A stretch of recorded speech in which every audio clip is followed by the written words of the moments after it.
Walang mas tatalim sa katotohanang ang inang nagpakuba para sa'yo ay ginawang basahan sa mismong mansyon mo. Habang nagpapakasasa si Talita sa kayamanan, malupit niyang pinag-apang sa sahig si Nanay Sevi para sa isang lumang cellphone. Ngunit tapos na ang pambubusabos, babasagin ni Hector ang ilusyong ito para ibalik ang ninakaw na dangal ng ina. Handa ba siyang wasakin ang sariling pamilya upang iligtas ang babaeng nagluwal sa kanya? Huwag mo ngang gawing babuyan itong sala ko. Tignan mo nga iyang mumo na ikinalat mo sa carpet. Mas mahal pa yan kaysa sa buhay mo. Lumayo ang paningin upang ipakita ang nanginginig na kamay ni Nanay Severina. Nakahawak siya sa isang maliit na mangkok ng lugaw, maingat na hinihipan ang bawat kutsara upang hindi mapaso ang kanyang 5 taong gulang na apong si Lucas. Ginagawa niya iyon ng may buong pagmamahal, ngunit sa paningin ng kanyang manugang na si Talitha, isa siyang puritang sumisira sa kalinisan ng kanilang palasyo. Tila may nakabarang bato sa lalamunan ng matanda. Hindi siya makalunok, hindi siya makapagsalita. Dahan-dahang bumagsak ang kutsara pabalik sa mangkok, lumikha ng mahinang kalampag na tila yumanig sa kanyang buong pagkatao. Ang pamilyar na amoy ng mamahaling pabango ni Talitha ay biglang naging nakasusulasok. Parang lason na, unti-unting pumapatay sa kanyang dignidad. Hinigpitan niya ang hawak sa laylayan ng kanyang lumang duster.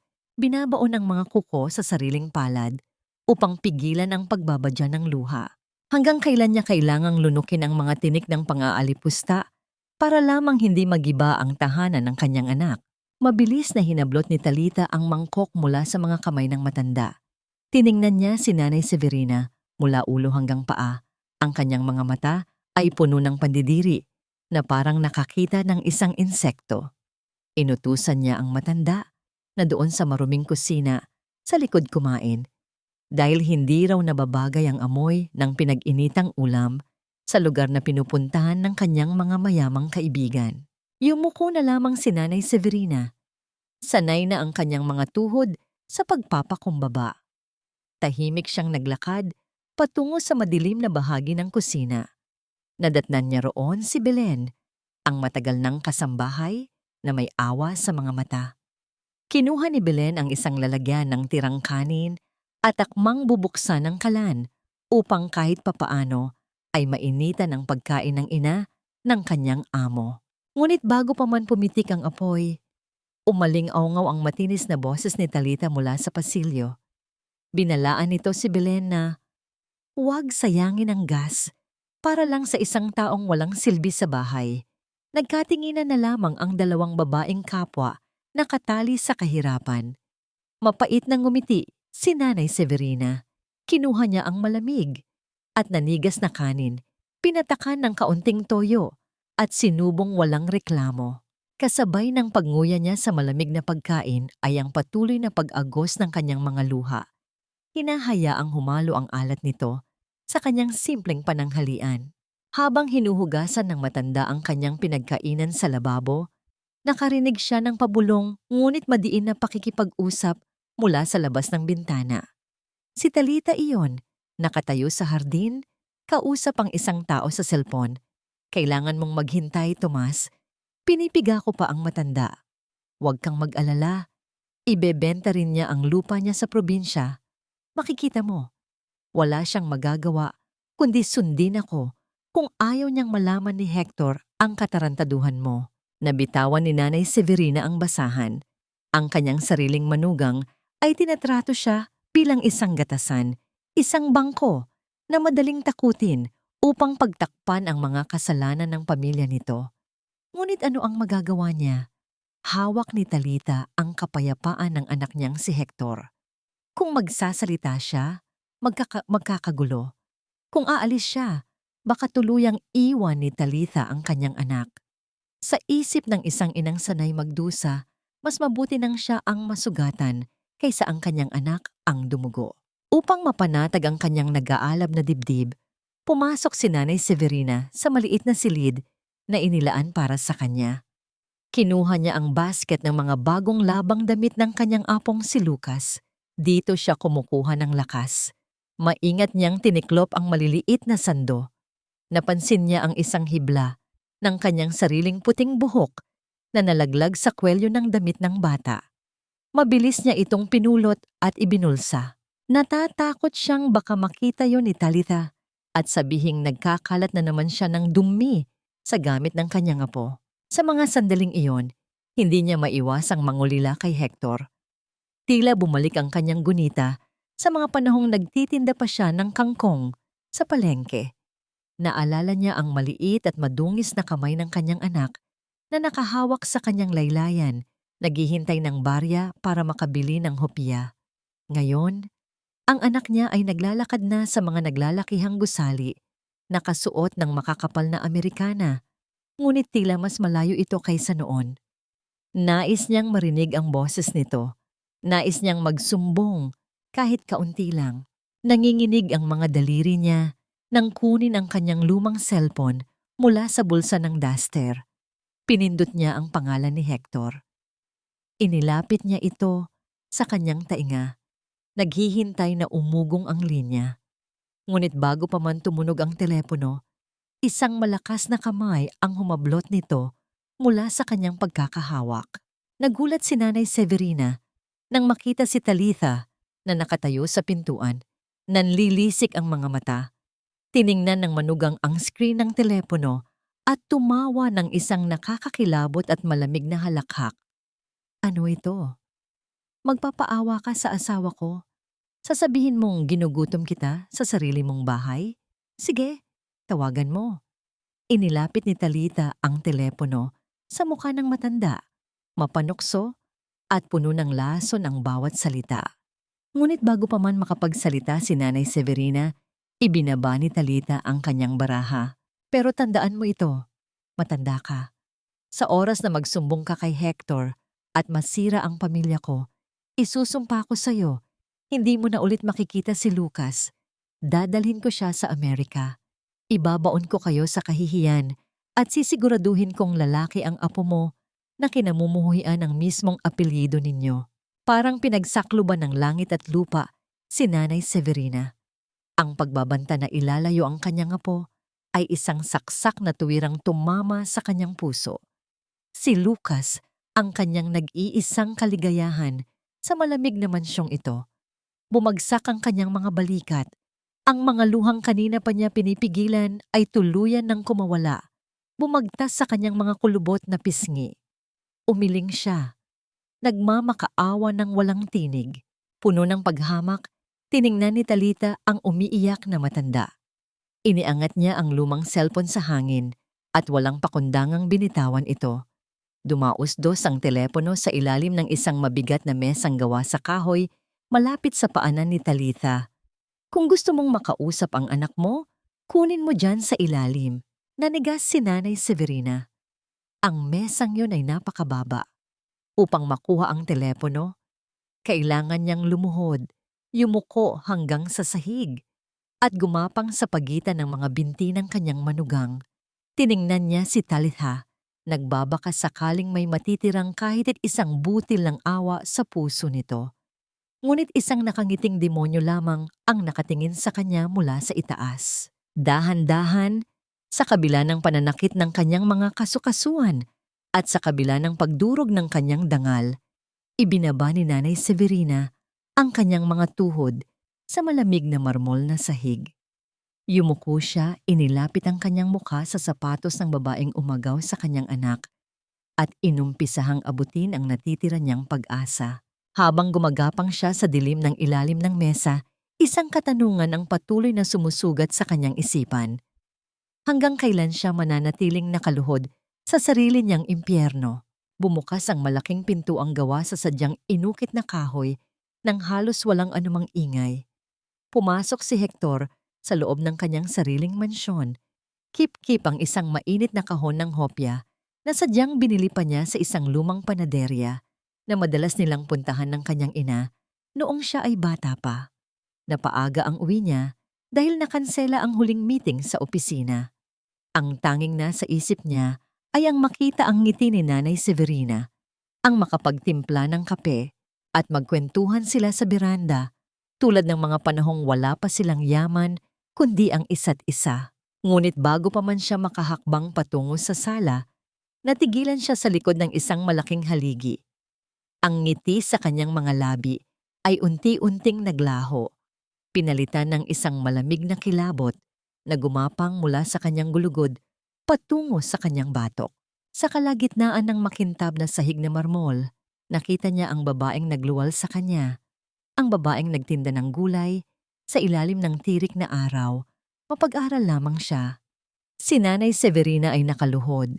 Nanginginig ang mga payat nitong balikat habang nakayuko at dahan-dahang gumagapang patungo sa ilalim ng mesa.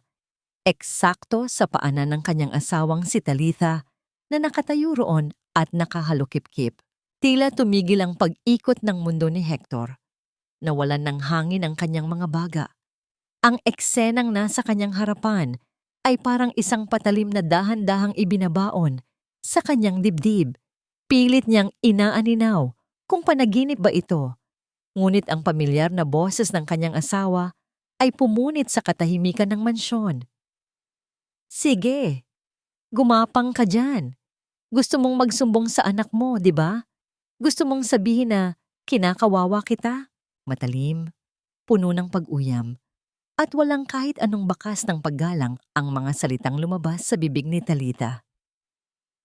Hinakbang pa nito nang bahagya ang kanyang sapatos palapit sa mukha ng matanda na parang sinasadya nitong iparamdam kung sino ang nasa itaas at kung sino ang nasa ilalim.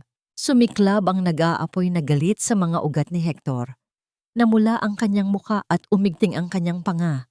Humakbang siya palabas ng haligi, handang sumigaw, handang wasakin ang anumang nasa paligid at kaladkarin ng asawa palabas ng pamamahay na iyon. Wala siyang pakialam kung ano ang sasabihin ng iba. Walang sino man ang pwedeng mambastos sa kanyang ina. Ngunit ang susunod na binitawang salita ni Talitha ay naging parang makapal na kadenang pumulupot sa kanyang mga binti. Pero tandaan mo, Ma, the moment na malaman ni Hector ito, the moment na sirain mo ang pamilyang ito, I swear to God, ilalayo ko si Lucas. I will pack his bags tonight. Dadalhin ko siya sa States at sisiguraduhin kong kahit anino ng apo mo, hindi mo na masisilayan. Mamili ka ngayon, yung pride mo o yung kaligayahan mo. Nanigas si Hector sa kanyang kinatatayuan. Ang pangalan ng kanyang 5 taong gulang na anak ay naging sandatang nakatutok sa puso ng kanilang mag-ina. Nakita niyang huminto sa paggapang si Nanay Severina. Nakita niya kung paano yumugyog ang likod ng kanyang ina sa isang tahimik at mapait na paghikbi bago tuluyang inabot ang lumang telepono sa sahig ng walang anumang paglaban. Sumuko ang matanda. Ibinaba nito ang sariling dangal upang hindi mawasak ang pamilya ng kanyang anak at hindi mailayo ang apo. Sa sandaling iyon, napagtanto ni Hector ang isang malupit na katotohanan. Kung susugod siya ngayon, kung magwawala siya ng walang hawak na matibay na pruweba, kundi ang nakita ng kanyang mga mata, isang malaking iskandalo lamang ang mangyayari. Kilala niya si Talitha. Magaling itong magpaikot ng kwento.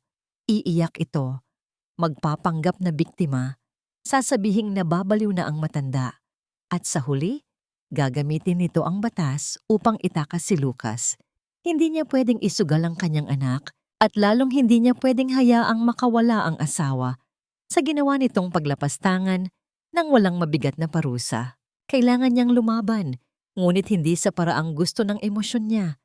Kailangan niyang maging mas tuso kaysa sa ahas na pinapasok niya sa kanyang tahanan. Umatras si Hector. Bawat hakbang pabalik sa madilim na bahagi ng pasilyo ay tila pagtapak sa mga nagbabagang uling. Lumabas siya patungo sa beranda upang makahinga. Napasandal siya sa malamig na pader, nakatingala sa kisame, habang pilit pinapakalma ang mabilis na pagtibok ng kanyang puso. Naramdaman niya ang pagkadurog ng isang bagay sa kanyang kamay. Ang karton ng hopya na kanina pa niya kip-kip ay nayupi at nawasak sa higpit ng kanyang pagkakahawak. Lumabas ang matamis na palaman nito na sayang, tulad ng pangarap niyang magbigay ng magandang buhay sa kanyang ina. Isang mainit na patak ng luha ang kumawala mula sa mga mata ng tinitingala at iginagalang na negosyante. Bumagsak iyon sa nayuping kahon. Napakayaman niya sa paningin ng mundo, ngunit napakahirap niya dahil hindi niya nagawang protektahan ang mismong taong nag-alay ng buhay para sa kanya. Habang nakatayo sa dilim, narinig niya ang mahina at pagod na pag-ubo ng kanyang ina mula sa loob ng bahay. Ang tunog na yon ay pumukaw ng isang katanungan sa kanyang isipan. Kilala niya si Talita bilang isang arogante at mapagmataas na babae, ngunit hindi ito desperado. Bakit umabot sa puntong tinatakot nito ang kanyang ina? Bakit kailangan nitong itago ang lahat? May isang malaking lihim na pinoprotektahan ng kanyang asawa, isang lihim na marahil ay may kumokontrol din mula sa labas. Dahan-dahan niyang kinuha ang kanyang telepono mula sa bulsa ng kanyang slacks. Pinunasan niya ang kanyang mga mata at hinintay na sumagot ang linya ng taong pinagkakatiwalaan niya higit sa sino man sa mundo ng negosyo at batas. Attorney Prado? Mababa at paos ang boses ni Hector nang magsalita siya.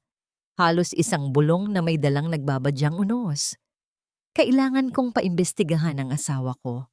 Gusto kong kalkalin mo ang lahat ng bank accounts niya, lahat ng galaw niya nitong mga nakaraang buwan. Hanapin mo kung sino ang kinakausap niya at kung saan napupunta ang pera niya. At attorney, gawin mo ito nang walang nakakaalam. Lalo na siya. Ibinaba ni Hector ang tawag. Tumingin siya sa pinto ng mansyon na dati ay itinuturing niyang pugad ng kanyang pamilya. Ngunit ngayon ay naging kulungan ng kalupitan. Hinawakan niya ang kwelyo ng kanyang polo, inayos ang pagkakabutones nito at huminga ng malalim upang isuot ang maskara ng isang walang muwang na asawa. Nagsimula siyang humakbang pabalik sa loob, binibigatan ang kanyang mga paa upang lumikha ng tunog. Nag-aanyaya ng isang huwad na presensya na tila ba kararating niya lamang at walang anumang masamang nangyari. Pumasok si Hector sa loob ng maluwang na silid kainan na tila ba walang anumang bumabagabag sa kanyang isipan. Maaliwalas ang kanyang mukha, kalmado ang kanyang mga hakbang, at may manipis na ngiti sa kanyang mga labi. Ngunit sa likod ng huwad na anyong ito ay ang isang nag-aalab na impyerno ng galit na pilit niyang tinatakpan. Kailangan niyang maging isang mahusay na aktor sa sarili niyang pamamahay upang tuluyang mabitag ang ahas na sumisira sa kanyang ina. Nang makita siya ni Talita, mabilis na nagbago ang anyo nito. Mula sa isang malupit na asenderang nagpapahirap sa isang matanda, bigla itong naging isang maamo at mapagmahal na may bahay. Sinalubong siya nito ng isang mahigpit na yakap at isang halik sa pisngi. Kinuha nito ang kanyang coat at malambing na nagtanong kung kamusta ang kanyang araw sa opisina. Naamoy muli ni Hector ang mamahaling pabango ng kanyang asawa. Ang parehong halimuyak na kanina lamang ay ginamit nitong lason upang iparamdam kay Nanay Severina ang pagiging hamak nito. Kinailangan ni Hector na huminga ng malalim at maghigpit ng panga upang hindi niya maitulak palayo ang babaeng nakayakap sa kanya. Naupo sila sa mahabang hapagkainan na pinalamutian ng mga kristal na baso at pilak na kubyertos. Sa kabilang dulo ng mesa, tahimik na nakayuko si Nanay Severina. Hindi ito makatingin ng diretso kay Hector.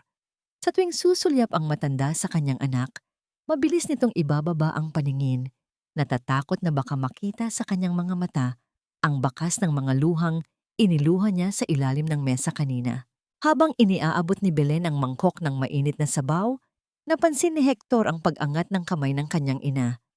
May mga namumulang kalmot at pasa sa palapulsuhan nito, bakas ng mahigpit na pagkakapigil ni Talita kanina nang agawin nito ang lumang cellphone. Parang kinurot ng matalim na kutsyeta ang puso ni Hector. "Ma, anong nangyari dyan sa braso mo? Bakit may mga pasa?" Kaswal na tanong ni Hector.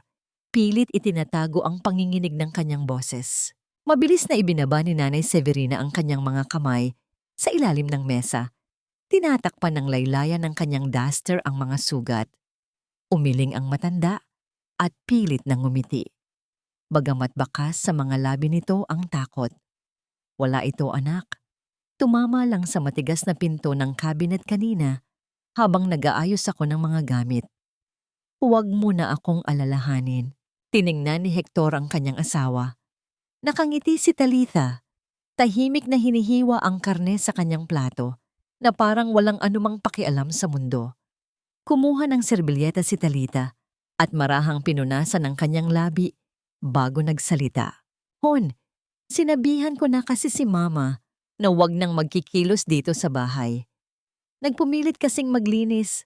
Ayan tuloy, nasaktan pa. Ang tigas kasi ng ulo, parang hindi sanay na may mga katulong tayo na binabayaran para gumawa niyan. Saka sana wag na kayong mag-uwi ng mga tuyong isda galing palengke. Kumakapit ang amoy sa mga kurtina, nakakahiya sa mga bisitang dadating bukas. Tumahimik ang buong paligid. Bawat salita ni Talitha ay parang asidong ibinubuhos sa pagkatao ni Nanay Severina. Hinihintay ng matanda na magsalita ang kanyang anak, na ipagtanggol man lang ang kanyang mga simpleng nakasanayan. Ngunit upang hindi mahalata ni Talitha ang kanyang mga hinala, kinailangan ni Hector na lunukin ang kanyang prinsipyo. Hayaan mo na, Hon. Pagsasabihan ko na lang din si Belen na gumamit ng air freshener kapag nagluluto si Mama. Nang marinig ang pagsang-ayon na yon, tila unti-unting namatay ang pag-asa sa mga mata ni Nanay Severina. Ibinaon niya ang kanyang paningin sa kanyang plato. Nakakaramdam siya ng matinding panliliit, isang panliliit na pinalala ng pakiramdam na pati ang anak na kanyang inaruga ay tila kumakampi na sa pagiging mapanghusga ng manugang nito. Ngunit sa kanyang isipan, tahimik siyang nagpapasalamat. Mas mabuti nang siya ang masaktan at magmukhang walang halaga kaysa mag-away ang mag-asawa at mawasak ang pamilya ng kanyang anak. Sa kabilang dulo ng mesa, hindi alam ng matanda na mas dinudugo ang puso ng kanyang anak. Ibinaba ni Hector ang kanyang mga paa upang ayusin ang kanyang pag-upo. Sa ilalim ng madilim na bahagi ng mesa, aksidenteng dumampi ang dulo ng kanyang makintab at mamahaling sapatos sa isang bagay na malambot at gasgas na. Nang pakiramdaman niya ito, nalaman niyang iyon ay ang lumang tsinelas na plastik ng kanyang ina. Ang tsinelas na pilit nitong idinidikit sa sahig dahil nahihiya itong ipakita ang kanyang mga nangingitim at pagod na paa. Ang pagkakaiba ng kanyang yaman at ng karukhaan ng kanyang ina sa iisang hapagkainan ay sumira sa kanyang natitirang pasensya. Ikinuyom niya ang kanyang mga kamao sa ilalim ng mesa hanggang sa bumaon ang kanyang mga kuko sa sariling palad upang pigilan ang sariling umiyak. Lumipas ang nakasusulasok na hapunan at sumapit ang kalaliman ng gabi. Sa loob ng maluwang na silid ng mag-asawa, nakahiga si Hector, nakapikit at nagpapanggap na mahimbing ng natutulog.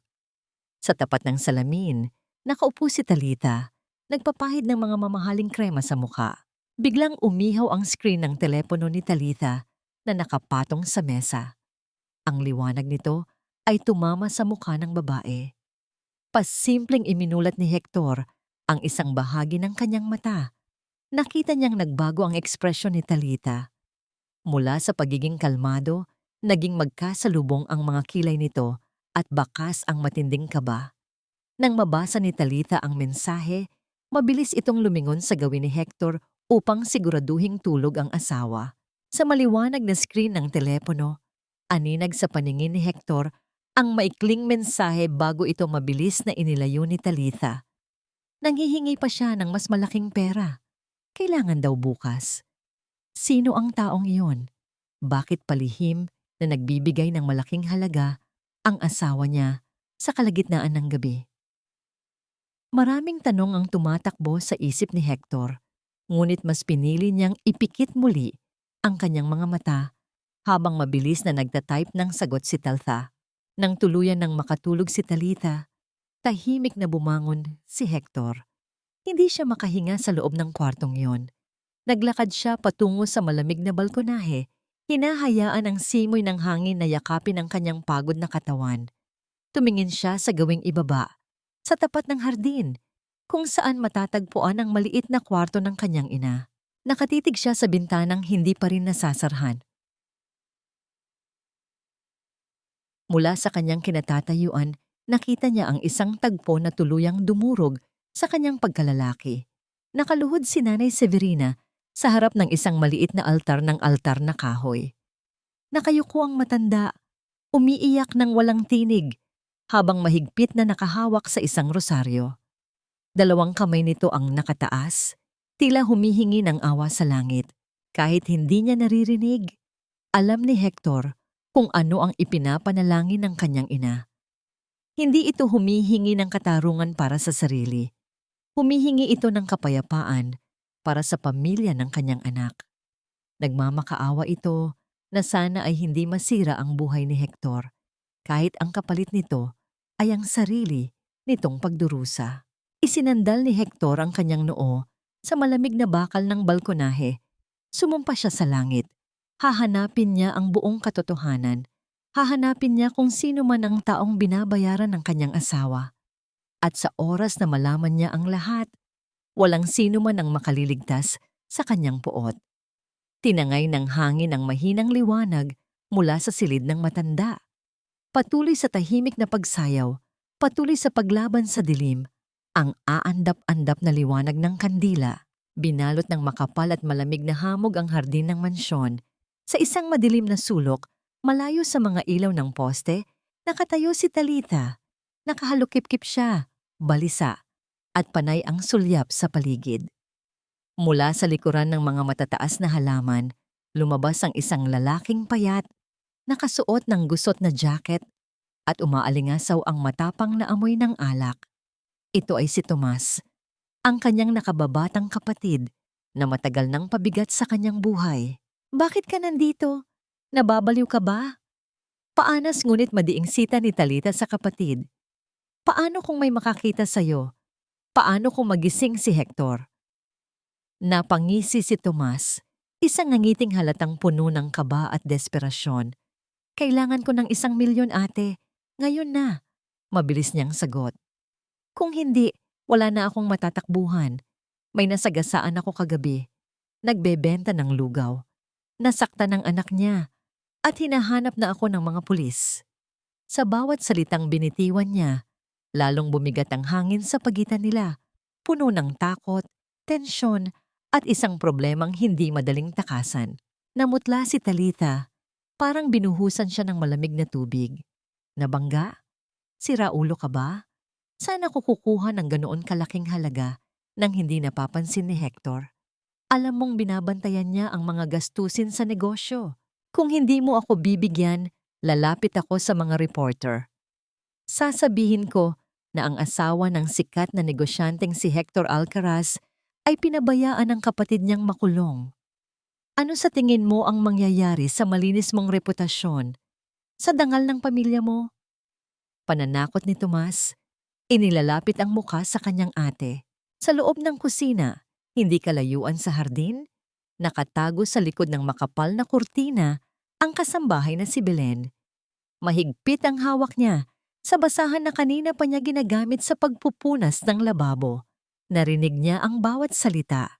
Naramdaman ni Belen ang matinding takot, ngunit mas nangibabaw ang awa niya kay Nanay Severina. Ngayon niya naiintindihan kung bakit panay ang hingi ng pera ni Talita sa matanda. Pinagbabayad nito ang biyenan para sa krimen ng sarili nitong kapatid. Nang makaalis si Tomas, mabilis na pumasok si Talita sa loob ng bahay. Wala na ang kanyang pagiging kalmado. Puno ng pagkataranta at kasakiman ang kanyang mga mata. Naglakad siya ng mabilis patungo sa silid ni Nanay Severina at walang pasabing binuksan ang pinto.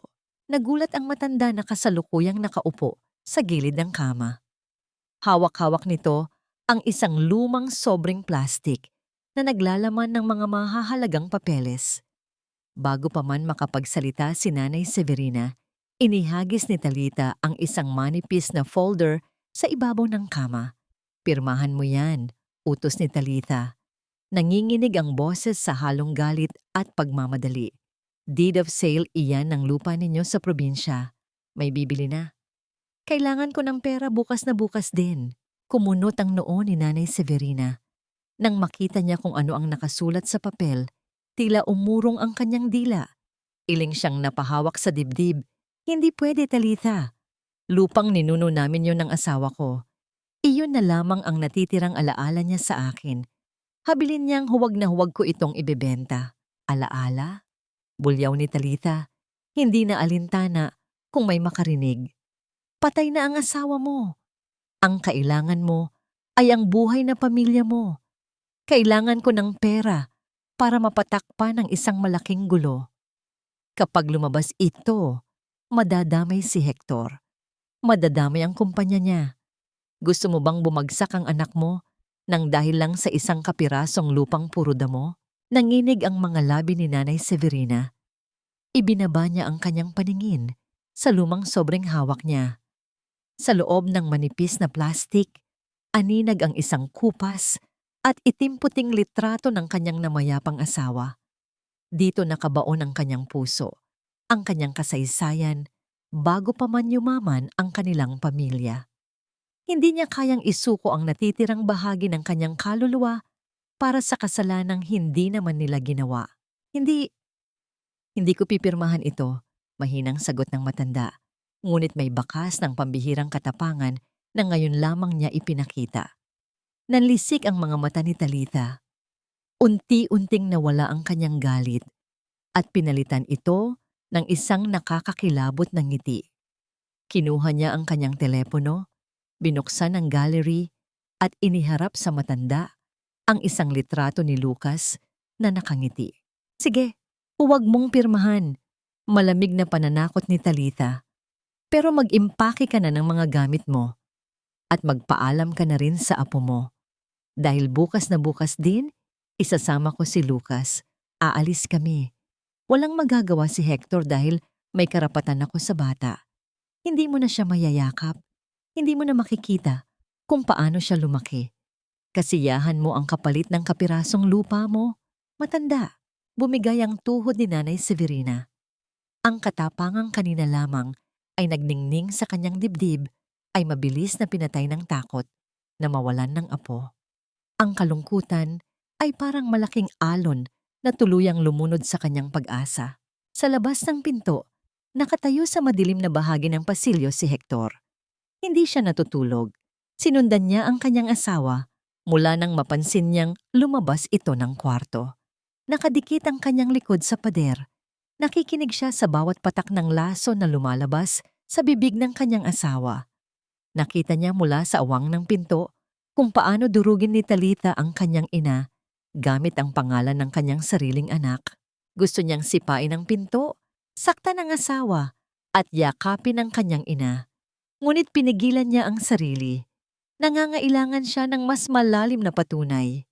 Kinuha niya ang kanyang telepono, pinindot ang voice recorder at itinapat ito sa awang ng pinto. Hahayaan niyang i-record ng makina ang katibayan ng kasamaan ng asawa. Sa loob ng silid, dahan-dahang kinuha ni Nanay Severina ang ballpen na inabot ni Talitha. Nanginginig ang kanyang kamay. Unti-unting tumulo ang mainit na luha mula sa kanyang mga mata. Bumagsak ng direkta sa papel. Pinalabo ang tinta kung saan niya dapat ilagay ang kanyang pangalan. Ang bawat guhit ng kanyang pirma ay katumbas ng pagpatay sa alaalang kanyang iningatan sa loob ng maraming dekada. Habang nakatingin si Hector sa nanginginig na balikat ng kanyang ina, isinumpa niyang ito na ang huling gabi na iiyak ang babaeng nagluwal sa kanya. Samantala, sa labas ng hardin, dahan-dahang lumabas si Belen upang ayusin ang mga kalderong naiwan. Sa paghakbang niya malapit sa pinagtayuan ni Tomas kanina, napansin niya ang isang gusot na kapirasong papel na nahulog mula sa bulsa ng lalaki. Pinulot ito ni Belen. Sa ilalim ng liwanag ng buwan, nabasa niya ang nakasulat sa resibo ng isang pampublikong ospital at sa ibaba nito ay may nakasulat na pangalan gamit ang asul na tinta, Minda. Sino si Minda? Tanong ni Belen sa kanyang sarili. Habang mula sa kalayuan, umaling-aungaw ang malungkot at mahabang tunog ng sirena ng mga pulis na wari ay nagbabadya ng isang paparating na unos. Bumangon si Nanay Severina bago pa man pumutok ang araw. Malamig ang hangin na pumapasok sa awang ng kanyang bintana. Tila sinasabayan ang panginginig ng kanyang mga tuhod. Hindi siya nakatulog buong gabi. Nakatitig lamang siya sa kapirasong papel na naglalaman ng kanyang pirma. Binawi niya ito kay Talitha kagabi. Nagmakaawa na huwag ibenta ang lupa ng mga ninuno at nangakong hahanap siya ng ibang paraan upang magbigay ng pera. Tahimik siyang nagbihis. Sinuot niya ang isang lumang jacket na may amoy pa ng aparador at itinali ang isang kupas na bandana sa kanyang ulo upang hindi siya madaling makilala.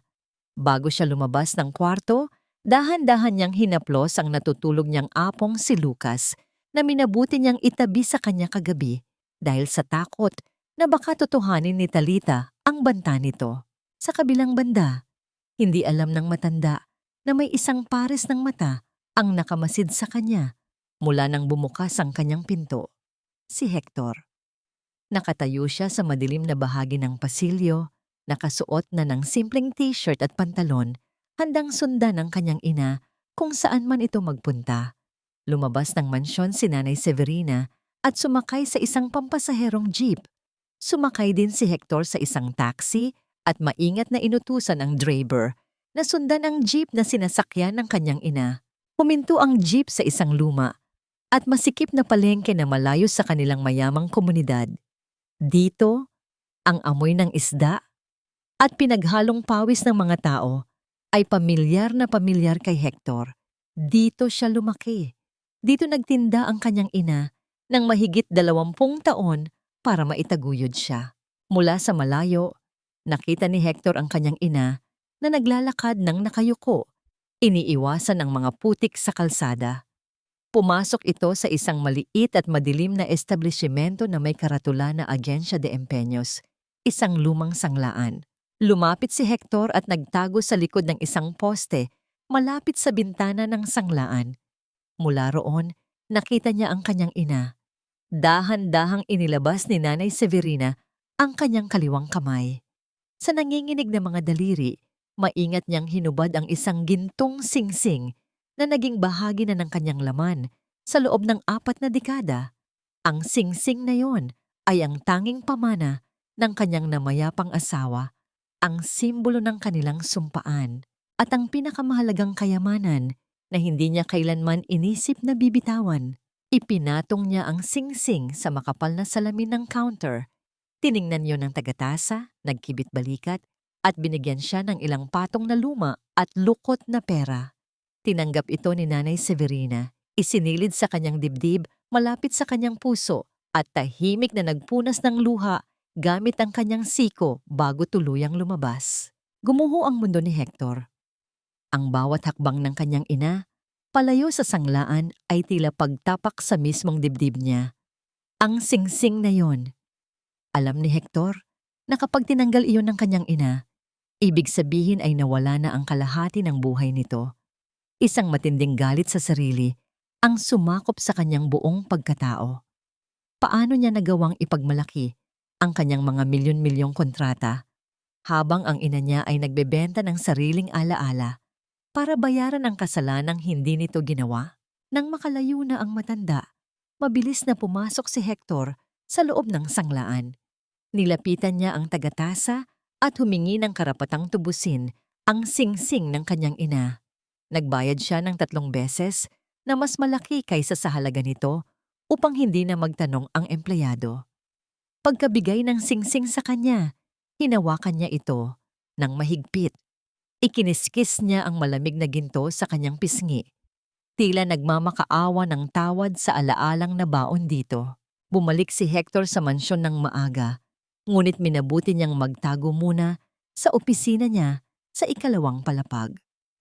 Nakita niya mula sa kamera sa pasilyo nang dumating ang kanyang ina. Sinalubong si Nanay Severina ni Talitha sa sala. Nakataas ang kilay ng manugang naghihintay. Iniabot ng matanda ang nakabalot na pera. Hinablot ito ni Talitha nang walang anumang pasasalamat. Binilang ng manugang ang pera nang mabilisan. Ito lang, kulang pa ito para pambayad sa abogado ng kapatid ko. Pero sige, pagtitiyagaan ko muna. Siguraduhin mo lang na bukas, Maibibigay mo ang titulo ng lupa nyo. Kung hindi, alam mo na kung saan pupulutin ang apo mo. Malamig na pananakot ni Talita bago tinalikuran ang matanda. Napaiyak na lamang si Nanay Severina sa kawalan. Bawat barya na kinita ng kanyang singsing ay hindi pa pala sapat upang makabili ng kapayapaan para sa kanyang apo. Habang pinapanood yon ni Hector sa monitor, may kumatok sa pinto ng kanyang opisina. Si Belen. Ang kasambahay ay namumugto ang mga mata at halatang takot na takot. Nang buksan niya ang pinto, agad na lumuhod si Belen sa kanyang harapan. Sir Hector, patawarin niyo po ako. Hindi ko na po kaya. Hindi ko na kayang makitang pinapatay ng unti-unti si Nanay Severina. Umiiyak na pagsusumamo ng kasambahay. Itinayo niya si Belen at inutusan itong magsalita. Ikinuwento ng kasambahay ang lahat. Ang lihim na pag-uusap ni Talita at Tomas. Ang aksidente. Ang panghuhuthot sa matanda. At ang pananakot na ilalayo si Lucas. Inilabas din ni Belen mula sa kanyang bulsa ang isang lukot na kapirasong papel. Sir, ito po ang nahulog ni Sir Tomas kagabi. Pangalan po ng babae na nasa ospital. Minda po ang pangalan. Nanginginig na inabot ni Belen ang papel. Kinuha yon ni Hector. Ang papel na yon ang huling piraso ng puzzle na kailangan niya. Tinapik niya ang balikat ni Belen at pinasalamatan ito. Binalaan niya itong huwag magpahalata kay Talita na may alam ito. Mag-isa na lamang si Hector sa loob ng kanyang opisina. Nakatingin siya sa singsing ng kanyang ina na hawak ng isa niyang kamay at sa resibo na naglalaman ng pangalang Minda sa kabila. Ang matinding awa niya sa kanyang ina ay unti-unting napapalitan ng isang madilim, malamig at nakakapasong paghihiganti. Hahanapin niya ang babaeng ito. Hahanapin na niya kung gaano kalalim ang naging sugat na iniwan ng kapatid ng kanyang asawa. At gagamitin niya ang mismong sugat na yon upang tapusin ang kasamaan ni Talitha. Maya-maya, tumunog ang telepono sa kanyang mesa. Si Attorney Prado, Attorney Hector, nahanap ko na ang Minda na pinapahanap mo. Nasa isang pampublikong ospital sa kabilang bayan. At attorney, may masama akong balita. Hindi taga-extort ang babaeng ito. Isa siyang biktima. Biktima ng hit and run na ginawa ng bayaw mong si Tomas. Tumango si Hector ng mabagal kahit hindi siya nakikita ng nasa kabilang linya. Sige, pupunta ako dyan ngayon din. Sa labas, ang araw ay ganap ng sumikat. Ngunit para kay Hector, nagsisimula pa lamang ang kanyang paglalakbay patungo sa dilim. Sa bawat amoy ng gamot at bawat tunog ng ubo, sa loob ng masikip na pampublikong ospital, naramdaman ni Hector ang bigat ng isang mundong hindi niya kailanman inakalang kailangan niyang pasukin. Malayo ito sa malinis at malamig na pasilyo ng mga mamahaling klinika sa Makati. Dito, ang init ay tila nanunuot sa balat at ang bawat sulok ay bakas ng paghihikahos. Nakatayo si Hector sa gitna ng ward, suot ang kanyang mamahaling polo na tila isang malaking insulto sa paligid na puno ng mga taong naghihintay ng himala. Nahanap niya ang kama ni Minda sa dulo ng isang mahabang hanay ng mga pasyente. Nakita niya ang isang babaeng tuyot ang mga labi, namumutla at may malalalim na itim sa ilalim ng mga mata. Sa tabi nito, ang isang maliit na bata, marahil ay kasing edad lang ng kanyang anak na si Lucas, ay nakahiga ng walang kibo. Ang kanang binti ay balot ng makapal at maruming semento. Nang mapansin ni Minda ang presensya ni Hector, baka sa mga mata nito ang matinding takot at pag-aalinlangan. Sino po sila? Bakit niyo po kami tinitingnan? Tanong ng babae, habang pilit na iniayos ang kumot ng kanyang anak upang protektahan ito. Huminga ng malalim si Hector at dahan-dahang lumapit. Ako si Hector Alcaraz. Huwag kayong matakot. Hindi ako narito para saktan kayo. Nalaman ko ang nangyari sa inyo, ang tungkol sa aksidente. Sa pagbanggit ng salitang aksidente, tila nanginig ang buong katawan ni Minda. Akmang tatalikod ang babae, ngunit mabilis na nagpatuloy si Hector. Alam kong kapatid ng asawa ko ang nakabangga sa inyo. Narito ako dahil gusto kong itama ang mali. Biglang tumulo ang luha mula sa mga mata ni Minda. Ngunit hindi ito luha ng takot, kundi luha ng matinding pagkadismaya. Kayo ba ang asawa ng magandang babaeng iyon? Ang babaeng nagpadala ng mga tauhan para takutin ako. Ang babaeng nagsabing, wala akong mapapala kung magrereklamo ako dahil makapangyarihan kayo. Parang sinampal si Hector sa narinig. Hindi niya alam na hanggang sa ospital ay nagawa pang magpadala ni Talitha ng mga taong mananakot sa biktima. Ngunit bago pa siya makahingi ng tawad, muling nagsalita si Minda. At ang bawat salita nito ay tila isang balaraw na bumaon sa konsensya ni Hector. Pero may isang matandang babaeng pumunta rito. 2 araw na ang nakalilipas. Maliit siya, maputi ang buhok at napakabait ng mukha. Umiiyak siyang lumapit sa akin. Lumuhod siya sa maruming sahig na ito sa harap ng lahat ng tao at humingi ng tawad para sa nagawa ng pamilya niyo. Inabutan niya ako ng kaunting pera. Sabi niya, iyon lang daw ang naipon niya mula sa pagbebenta ng kanyang mga gamit. Sabi niya, parang awa ko na. Huwag ko raw sasabihin sa anak niya ang tungkol sa nangyari dahil ayaw niyang magulo ang buhay nito. Nabitawan ni Hector ang kanyang daladalang bag. Ang kanyang ina, si Nanay Severina.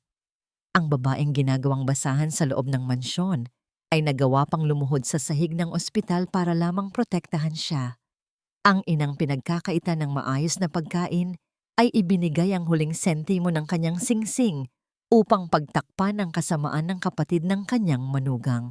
Hinakbang ni Hector ang distansya patungo sa kama ni Minda at hinawakan ang kamay nito. Patawarin niyo po kami. Patawarin niyo po ang pamilya ko. Hindi ko alam na ganito na pala kalala ang nangyayari. Pangako ko sa inyo, mula sa araw na ito, hindi na kayo matatakot. Ililipat ko kayo sa mas maayos na ospital. Ako ang bahala sa lahat ng gastos at sisiguraduhin kong pagbabayaran ng taong nakabangga sa inyo ang ginawa niya. Tumingin si Minda kay Hector, naghahanap ng katotohanan sa mga mata nito. Nang makita ang tapat na pagsisisi at nag-aapoy na galit para sa katarungan, dahan-dahang tumango ang babae. Bago umalis si Hector, kinuha niya ang kanyang telepono at tinawagan si Attorney Prado. Attorney, ilipat mo si Minda at ang anak niya sa St. Luke's ngayon din. Ipaghanda mo rin ang lahat ng kailangang dokumento para sa pagsasampa ng kaso laban kay Tomas. At attorney, ihanda mo rin ang mga papeles para sa annulment at legal separation. Tapos na ang panahong hinahayaan kong sirain ng asawa ko ang buhay ng ina ko. Lalabas na sana si Hector ng ospital nang biglang tumunog ang kanyang telepono. Isang mensahe mula kay Talitha ang lumitaw sa screen. Hon, nakumpirma ko na ang venue para sa birthday party ko sa linggo. Lahat ng mga kompetisyon mo sa negosyo at mga kaibigan nating elitista ay darating. Make sure you wear the suit I bought for you. It's going to be the grandest night of the year. Napangisi si Hector. Isang ngising walang bahid ang saya. Tumingala siya sa langit at huminga ng malalim. Tama ka, Talitha. It's going to be the grandest night of the year. Pero hindi para sa'yo. Sa kanyang isip, binuo na ni Hector ang huling bahagi ng kanyang plano. Ang selebrasyong inihanda ni Talitha para sa sarili nitong karangyaan ay gagawin niyang entablado para sa sarili nitong kahihiyan. Hindi niya lamang babawiin ang kanyang anak, babawiin niya rin ang bawat patak ng luhang iniluha ng kanyang ina sa harap ng bawat taong hinahangaan ng kanyang asawa. Isang malamig na hangin ang umihip, tila naghuhudyat ng pagsisimula ng isang bagyo na wawasak sa lahat ng kasinungalingan sa loob ng mansyon ng mga Alcaraz. Tila naging isang abalang palengke ang mansyon ng mga Alcaraz sa paghahanda para sa dambuhalang piging na gaganapin kinabukasan. Ang bawat sulok ay pinupuno ng mga mamahaling bulaklak Nakalilipad pa lamang mula sa ibang bansa at ang amoy ng mamahaling pabango ng mga dekorador ay humahalo sa amoy ng mga bagong pinturang haligi. Sa gitna ng lahat ng ito, nakatayo si Talitha, tila isang reyna na nagbibigay ng mga utos na may halong bulyaw.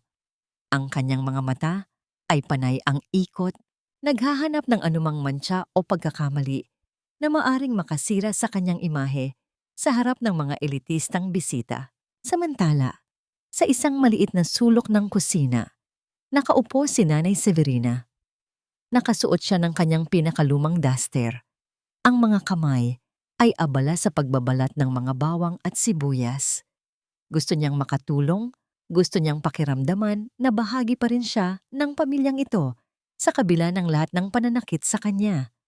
Ngunit sa bawat hakbang niya, isang matalim na tingin o isang pabalang na salita ang isinasalubong ni Talitha. "Ma, huwag ka ngang humarang sa dinadaanan ng mga caterer." Bulyaw ni Talitha habang mabilis na naglalakad, dala-dala ang isang listahan ng mga bisita. Nakikita mo namang abala ang lahat, dinadagdagan mo pa ang trabaho nila. Doon ka na lang sa kwarto mo, huwag ka nang lumabas-labas dito. Yumuko ang matanda. "Pasensya ka na, Talitha. Gusto ko lang namang makatulong kahit kaunti. Para naman hindi ako nakaupo lang habang nagkakandara pa kayo." Mahinang sagot ni Nanay Severina. Ang boses ay tila isang tuyong dahon na hinihipan ng hangin. Nakamasid si Hector mula sa itaas ng hagdanan. Hawak niya ang isang basong tubig, ngunit ang kanyang pansin ay nakapako sa ibaba. Nakikita niya ang bawat maliit na panginginig ng mga kamay ng kanyang ina. Nakikita niya ang bawat pag-irap ng kanyang asawa. Ang kanyang dibdib ay tila isang bulkan na nagbabadyang sumabog, ngunit pinipilit niyang manatiling kalmado. Kailangan niyang maghintay. Isang araw na lang. Bukas, matatatapos na ang lahat ng ito. Bumaba si Hector at lumapit kay Talitha. Inakbayan niya ito at hinalikan sa noo. Isang kilos na tila puno ng pagmamahal, ngunit sa loob niya ay punong-puno ng pagkasuklam. "Hon, masyado ka namang stressed. Hayaan mo na si Mama. Gusto lang naman niyang tumulong." Humarap si Talitha sa kanya. Ang mukha ay puno ng pagkukunwari. "Alam mo naman ako, Hon. Gusto ko lang maging perfect ang lahat para sa'yo. Ayaw ko namang mapintasan tayo ng mga kasosyo mo sa negosyo dahil lang may mga kalat o amoy palengke sa bahay natin." Nagpatuloy ang gabi sa gitna ng tensyon na tila isang manipis na sinulid na malapit ng maputol. Nang magsimulang mag-ayos ng mga kristal na baso ang mga tauhan, aksidenteng napatabig ni Nanay Severina ang isang maliit na florera na gawa sa mamahaling porselana. Ang tunog ng pagkabasag ng florera sa sahig ay pumunit sa katahimikan ng mansyon. Agad na napatigil ang lahat. Ang bawat mata ay nakatuon sa matandang babaeng nakatayo sa gitna ng mga piraso ng basag na porselana. Namutla si Nanay Severina. Ang kanyang mga kamay ay nanginginig habang pilit na pinupulot ang mga piraso. "Patawad. Patawad, hindi ko sinasadya," pabulong na sabi ng matanda. Sa isang iglap, tila nagdilim ang paningin ni Talitha. Lumapit siya sa matanda ng mabilis. Ang kanyang mga hakbang ay puno ng puot. Hindi na niya alintana kung nandoon si Hector o ang mga tauhan. Ang presensya ng matanda ay tila isang malaking insulto sa kanyang pagkatao. "Ano bang ginawa mo? Ang mahal-mahal niyan," bulyaw ni Talitha. Hinablot niya ang braso ng matanda at sa pilitang itinayo ito. "Bakit ba kasi hindi ka makinig? Sinabi ko nang huwag kang lalabas ng kwarto. Salot ka talaga sa bahay na ito." Sa tindi ng galit at pagod, hindi na nakapag-isip ng maayos si Talitha. Itinaas niya ang kanyang kanang kamay at isang malakas na tunog ng pagdampi ng palad sa balat ang umalingaw-ngaw sa buong silid. Nasampal niya ang kanyang biyenan sa harap ng maraming tao. Tumabingi ang mukha ni Nanay Severina. Ang kanyang mga mata ay napuno ng luha, hindi dahil sa sakit ng sampal, kundi dahil sa tindi ng kahihiyang naramdaman niya sa sarili niyang tahanan. Napahawak ang matanda sa kanyang namumulang pisngi, hindi makapaniwala. na ang babaeng itinuring niyang anak ay nagawang saktan siya ng pisikal. Nakatayo si Hector sa kabilang panig ng silid. Nakita niya ang lahat. Nakita niya ang bawat detalye ng sampal na yon. Ang kanyang puso ay tila tumigil sa pagtibok ng ilang sandali bago pinalitan ng isang matinding pintig na tila gustong lumabas sa kanyang dibdib. Ikinuyom niya ang kanyang mga kamao hanggang sa bumaon ang kanyang mga kuko sa kanyang palad. Sapat na upang magdugo ito. Ngunit hindi siya sumigaw. Hindi siya lumapit upang sampalin din si Talitha. Sa halip, lumakad siya ng marahan patungo sa kanyang ina. Inalalayan niya ito sa balikat. Iniiwasan ang matalim na tingin ni Talitha. "Ma, pumasok na po kayo sa kwarto niyo. Ako na po ang bahala rito." Mahinahon ngunit may kakaibang lamig ang boses ni Hector. Nang makaalis ang matanda, humarap si Hector kay Talitha. Ang asawa niya ay tila nahimasmasan. Bakas ang kaunting kaba sa kanyang mga mata nang makita ang ekspresyon ng kanyang asawa. Sorry, hindi ko lang talaga napigilan. Pagod lang ako at ang dami pa nating kailangang gawin. Simula ng pagdadahilan ni Talitha. Tumingin si Hector sa mga mata ni Talitha. Isang tingin na tila tumatagos sa kaluluwa nito. "Huwag kang mag-alala, Hon. Naiintindihan ko. Malaki ang sakripisyo mo para sa piging na ito. Bukas, sisiguraduhin kong magiging hindi malilimutang gabi ito para sa'yo, higit pa sa inaasahan mo." Isang malamig na ngiti ang sumilay sa mga labi ni Hector bago siya tumalikod at pumasok sa kanyang opisina. Sa loob, kinuha niya ang listahan ng mga bisita at ang mga dokumentong ibinigay ni Attorney Prado. Idinagdag niya ang isang pangalan sa dulo ng listahan, Minda. Bago matulog, lumapit si Talitha sa pinto ng kwarto ni Nanay Severina. Hindi niya ito binuksan. Sa halip ay nagsalita siya mula sa labas nang may masamang balak. "Ma, tandaan mo ang sinabi ko. Bukas, huwag kang magkakamaling lumabas sa piging. Doon ka lang sa loob. Magpapadala ako ng pagkain mo. Huwag mong sisirain ang gabi ko. Kung ayaw mong ito na ang huling araw na makikita mo ang apo mo." Walang sumagot mula sa loob. Tanging ang mahinang tunog ng paghikbi ang maririnig na unti-unting nilalamon ng katahimikan ng gabi. Ang bawat oras na lumilipas ay tila isang hakbang patungo sa isang malaking bangin. Bukas, sa ilalim ng nagniningning na mga ilaw at sa harap ng maraming tao, ang lahat ng dumi at baho sa loob ng mansyon ay ibubunyag. At ang sampal na ibinigay ni Talitha sa kanyang biyenan ay magkakaroon ng isang kabayaran na hindi kailanman niya naisip. Ang pinaka-engranding gabi sa kasaysayan ng mga Alcaraz ay nagsimula sa isang malaking kasinungalingan. Mula sa labas, ang mansyon ay parang isang nagniningning na hiya sa gitna ng kadiliman. Ang bawat bintana ay naglalabas ng mainit na liwanag at ang malamyos na tugtugan ng biolin ay humahalo sa halakhak ng mga taong ang suot na alahas ay sapat na upang pakainin ang isang buong barangay. Sa gitna ng lahat ng ito, si Talitha ay tila isang diyosa. Nakasuot siya ng isang mahabang gown na kulay pilak, punong-puno ng mga kumukutitap na kristal na tila sumasalamin sa kanyang tagumpay. Hawak niya ang isang baso ng mamahaling champagne, palakad-lakad sa gitna ng mga bisita, tinatanggap ang bawat papuri na tila bayon ang kanyang hininga. "You look stunning, Talitha. Ang swerte talaga ni Hector sa'yo," wika ng isang asawa ng sikat na politiko. Ngumiti si Talitha. Ang kanyang mga labi ay perpektong nakapinta ng matingkad na pula. "Salamat, Mare. Alam mo naman, ang pamilya ang priority ko.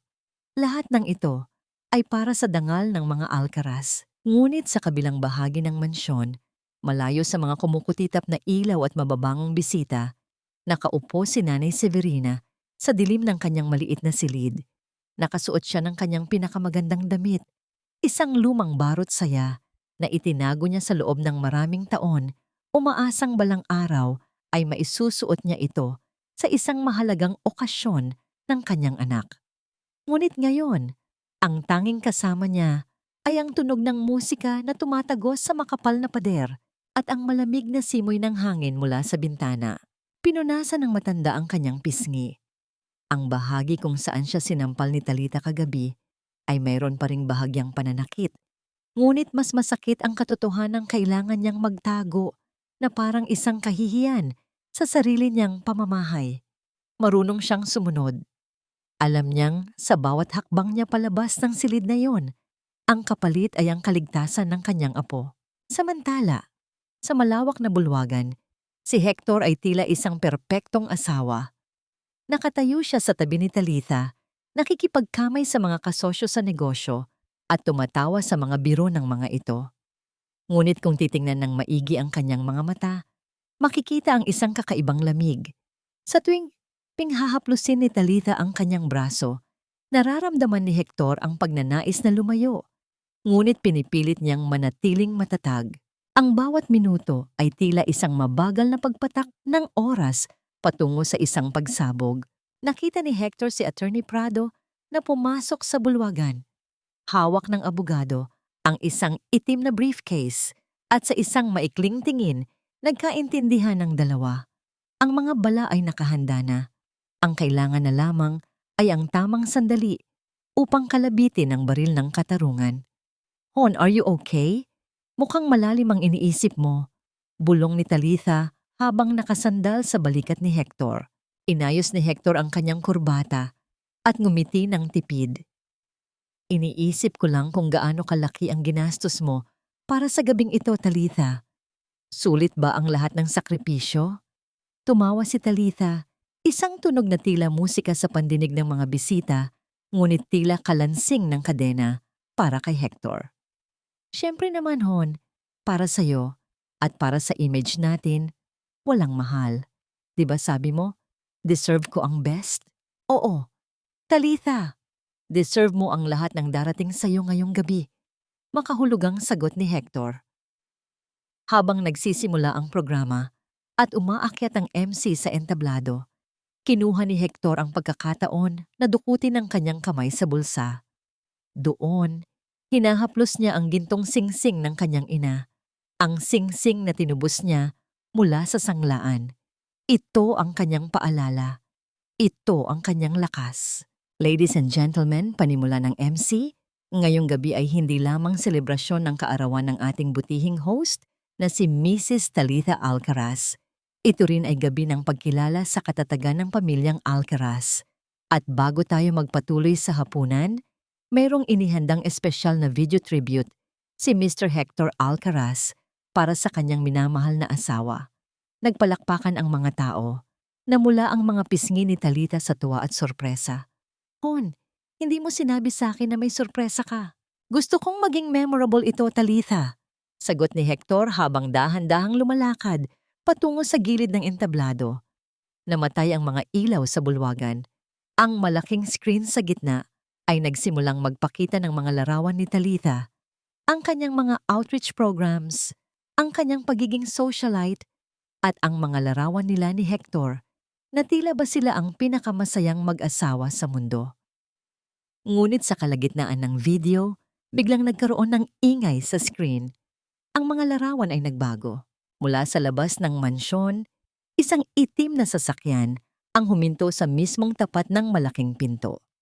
Bumukas ang pinto ng sasakyan at lumabas ang isang babaeng nakasuot ng simpleng damit, may dalang saklay at may kasamang isang bata na may semento sa binti.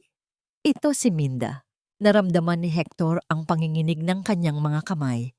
Tumingin siya sa gawing itaas, sa silid ng kanyang ina. At pagkatapos, tumingin siya kay Talitha na kasalukuyang nakatayo sa gitna ng entablado, naghihintay ng karugtong ng kanyang papuri, lingid sa kaalaman na ang susunod na lalabas sa screen at ang taong papasok sa pinto ay ang wawasak sa kanyang perpektong mundo. Handa ka na ba, Talitha? Bulong ni Hector sa hangin habang ang unang linya ng lihim na recording ay nagsimulang umalingaw-ngaw sa mga speaker ng buong mansyon. Ang lahat ay natahimik nang ang masayang musika sa bulwagan ay biglang napalitan ng isang garalgal na tunog mula sa mga dambuhalang speaker. Ang mga ngiti sa labi ng mga bisita ay unti-unting napalitan ng pagkalito, habang si Talita ay nanatiling nakatayo sa gitna ng entablado, pilit na pinapanatili ang kanyang poise, bagaman nagsisimula nang manginig ang kanyang mga daliri. Sa malaking screen, hindi na ang magagandang larawan ni Talita ang nakikita. Sa halip, lumitaw ang isang malabo ngunit malinaw na video mula sa isang hidden camera. Ito ang tagpo sa kusina noong nakaraang gabi. Nakita ng lahat kung paano sinampal ni Talita ang isang matandang babaeng nakayuko, si Nanay Severina. Ang tunog ng sampal ay umalingaw-ngaw sa buong mansyon.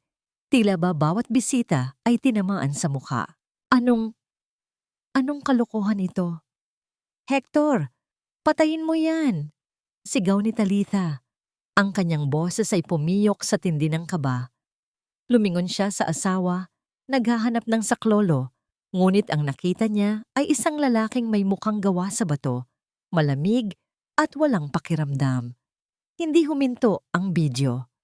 Ang sumunod na narinig ng mga bisita ay ang boses ni Talitha na puno ng lason, ang boses na hindi nila inakalang nagmumula sa babaeng laging nagsasalita tungkol sa dangal at pagtulong sa kapwa. Kung gusto mong makausap ang anak mo, kunin mo dyan sa ilalim. Gapangin mo. Ang boses ni Talita ay yumanig sa mga kristal na chandelier. Ang mga bulungan ng mga bisita ay tila naging isang malakas na ugong. Ang mga matatandang elitista na kaibigan ni Talitha ay napahawak sa kanilang mga dibdib. Ang iba ay napailing sa tindi ng pandidiri. Sa gitna ng kaguluhang ito, bumukas ang malaking pinto ng bulwagan. Pumasok si Minda. Sa bawat tunog ng kanyang saklay sa makintab na sahig, tila may isang mabigat na hatol na ibinibigay sa katahimikan. Kasunod niya ang kanyang maliit na anak na may semento sa binti. Ang batang naging biktima ng hit and run ni Tomas. Ang presensya nila sa gitna ng karangyaan ay tila isang malaking sugat na bumubukas. Sino ang mga yan? Hector, paalisin mo sila. Hysterical na sigaw ni Talitha. Ang kanyang pilak na gown ay tila naging isang kulungan na sumasakal sa kanya. Humakbang si Hector patungo sa gitna ng entablado. Kinuha niya ang mikropono mula sa MC. Ang bawat hakbang niya ay puno ng awtoridad.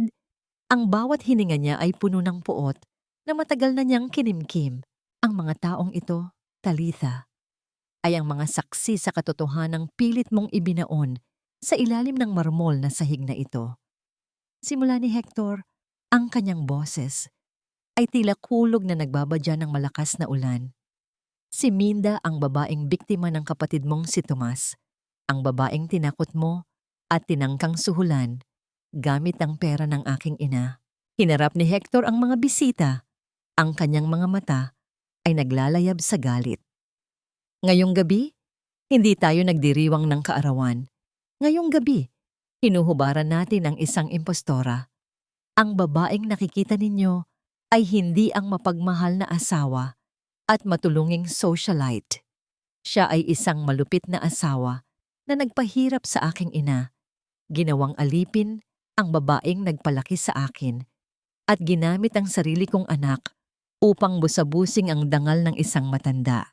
Sa loob ng kanyang silid, narinig ni Nanay Severina ang boses ng kanyang anak sa speaker. Napahawak siya sa kanyang bibig. Ang mga luha ay mabilis na dumaloy. Alam na ni Hector. Alam na ng kanyang anak ang lahat. Gusto niyang tumakbo palabas. Gusto niyang pigilan si Hector dahil natatakot siyang tuluyang mawasak ang pamilya nito. Ngunit ang kanyang mga binti ay tila nawalan ng lakas. Hindi totoo yan. Nagsisinungaling sila. Hector, huwag kang maniwala sa kanila. Sigaw ni Talitha habang pilit na lumalapit sa asawa. Ngunit bago pa man niya mahawakan si Hector, hinarangan siya ni Attorney Prado. Inilabas ng abogado ang mga dokumento mula sa kanyang briefcase. Mrs. Alcaraz, hawak namin ang lahat ng records ng bank transfers mo kay Tomas. Hawak din namin ang affidavit ni Belen at ang mga footage mula sa hidden camera na pilit mong ipinabura. At higit sa lahat, Narito ang mga pulis para sa kapatid mo at para sa'yo. Dahil sa obstruction of justice at grave coercion, tumingin si Talita sa paligid. Ang mga taong kanina lamang ay humahanga sa kanya, ay tumitingin na sa kanya na parang isang maruming basahan. Ang kanyang mundo, ang kanyang reputasyon na itinayo niya sa kasinungalingan ay naglalaho na parang bula. Walang aalis sa mansyong ito hanggang hindi natatapos ang palabas, madiing sabi ni Hector. Tumingin siya kay Minda at marahang tumango. Pagkatapos, ibinaling niya ang kanyang tingin sa itaas ng hagdanan, kung saan dahan-dahang lumabas si Nanay Severina, inaalalayan ni Belen. Nang makita ni Hector ang kanyang ina na nakasuot ng barot saya, nanginginig at umiiyak, naramdaman niya ang huling piraso ng kanyang pasensya na tuluyang naputol. "Ma!" tawag ni Hector. Ang boses ay lumambot ngunit puno ng pait. "Halika po rito. Tapos na ang pagtatago mo sa dilim." Habang bumababa ang matanda, si Talita ay napaluhod sa gitna ng entablado. Ang kanyang pilak na gown ay kumulubot sa sahig at ang kanyang mukha ay puno ng matinding takot. Ngunit hindi pa tapos si Hector. May isa pa siyang sorpresa na magpapabagsak ng tuluyan sa lahat ng pag-asa ni Talita. "May isa pa akong gustong ipakita sa iyo, Talita," sabi ni Hector habang kinukuha ang isang maliit na recorder mula sa kanyang bulsa. "Ang huling pag-uusap ninyo ni Tomas tungkol sa kung paano niyo ako lalasunin para makuha ang buong kumpanya. Ang ganda ng gabi ay tuluyan ng nilamon ng malamig na katotohanan. Ang mga ilaw na kanina ay nagniningning sa karangyaan ay tila naging mga matatalim na mata na humuhusga sa bawat galaw ni Talita. Sa gitna ng bulwagan, ang tunog ng mabibigat na sapatos ng mga alagad ng batas ay umalingaw-ngaw. Binabasag ang huling piraso ng ilusyong itinayo ng asawa ni Hector. Pumasok ang mga pulis at sa gitna nila ay hila-hila ang isang lalaking pilit na nagpupumiglas, si Tomas. Gusot ang kanyang jacket, gulo-gulo ang buhok, at ang kanyang mga mata ay puno ng tindi ng takot. Ang tunog ng bakal na naglalapat sa kanyang mga pulso ay naging isang pamilyar na musika ng katarungan para sa mga taong naroroon. "Ate, tulungan mo ako. Sabihin mo sa kanila na wala akong kasalanan." Pagsusumamo ni Tomas, ang boses ay puno ng desperasyon. Habang kinakaladkad siya palabas ng mansyon, ngunit si Talita ay hindi makagalaw. Nakaluhod pa rin siya sa entablado, ang kanyang mamahaling gown na kulay pilak ay tila naging isang maruming basahan sa sahig. Tiningnan niya si Hector, umaasang makakakita ng kahit kaunting butil ng awa. Ngunit ang kanyang asawa ay nakatayo lamang doon, matigas at walang kibo. "Hindi pa tayo tapos, Talita," malamig na sabi ni Hector. Inilapit niya ang mikropono sa isang maliit na recorder. "Pakinggan ninyong lahat kung gaano kalalim ang kasamaan ng babaeng ito." Mula sa recorder, umalingaongaw ang boses ni Talitha at Tomas.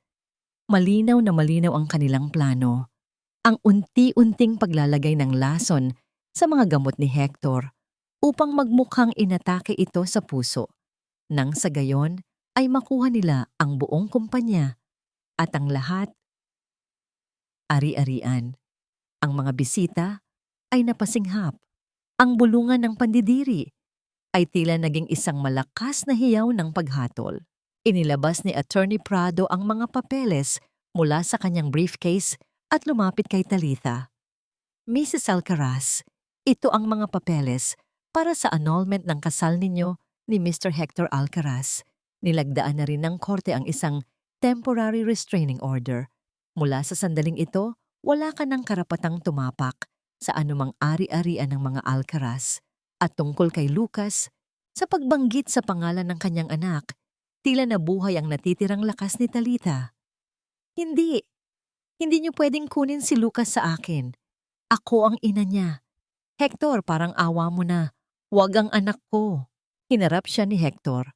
Ang mga mata ay walang bakas ng pag-alinlangan. "Ginamit mo si Lucas para saktan at busabusing ang dangal ng aking ina. Ginamit mo ang sarili mong anak bilang sandata ng iyong kasakiman. Ngayong gabi, pinatunayan mong wala kang karapatang tawaging ina. Ang kustodya ni Lucas ay mananatili sa akin at sisiguraduhin kong hindi mo na siya muling mahahawakan. Dahan-dahang lumapit si Nanay Severina sa entablado. Inaalalayan siya ni Belen, ngunit sa pagkakataong ito, diretso ang kanyang tayo. Ang kanyang barot saya ay tila nagliliwanag sa ilalim ng mga chandelier. Tumingin ang matanda sa kanyang manugang. Walang galit sa kanyang mga mata, kundi isang malalim na pait at awa. Talitha, mahinang tawag ni Nanay Severina. Ibinigay ko sa iyo ang lahat. Ibinigay ko ang aking tiwala, ang aking katahimikan, at pati ang huling alaala ng aking asawa para lang protektahan ang pamilyang ito. Ngunit mas pinili mong maging halimaw kaysa maging anak. Ma, patawarin niyo po ako. Ma, tulungan niyo ako. Pagmamakaawa ni Talitha, pilit na inaabot ang laylayan ng barot saya ng matanda. Ngunit bago pa man mahawakan ni Talitha ang matanda, inilabas ni Hector mula sa kanyang bulsa ang gintong sing-sing na tinubos niya sa sanglaan. Inilagay niya ito sa palad ng kanyang ina at isinara ang mga daliri nito. Tapos na ang pagluhod mo, ma. Mula ngayon, wala nang sino man ang magpapaiyak sa'yo, sabi ni Hector. Binalingan niya ang mga pulis. Dalhin niyo na siya. Habang kinakaladkad ng mga pulis si Talitha palabas ng mansyon, ang kanyang mga hiyaw ng pagtutol ay ont-unting naging malayo at tila isang mahinang iyak sa gitna ng gabi. Ang mga bisita ay nagsimulang magsilisan. Ang bawat isa ay may dalang kwento ng kahihiyan na hindi kailanman malilimutan sa kasaysayan ng lungsod. Naiwan si Hector at Nanay Severina sa gitna ng malawak at bakanteng bulwagan. Ang mga tirang pagkain at basag na kristal sa sahig ay tila mga labi ng isang digmaang katatapos lamang. Lumapit si Hector sa kanyang ina at niyakap ito ng mahigpit.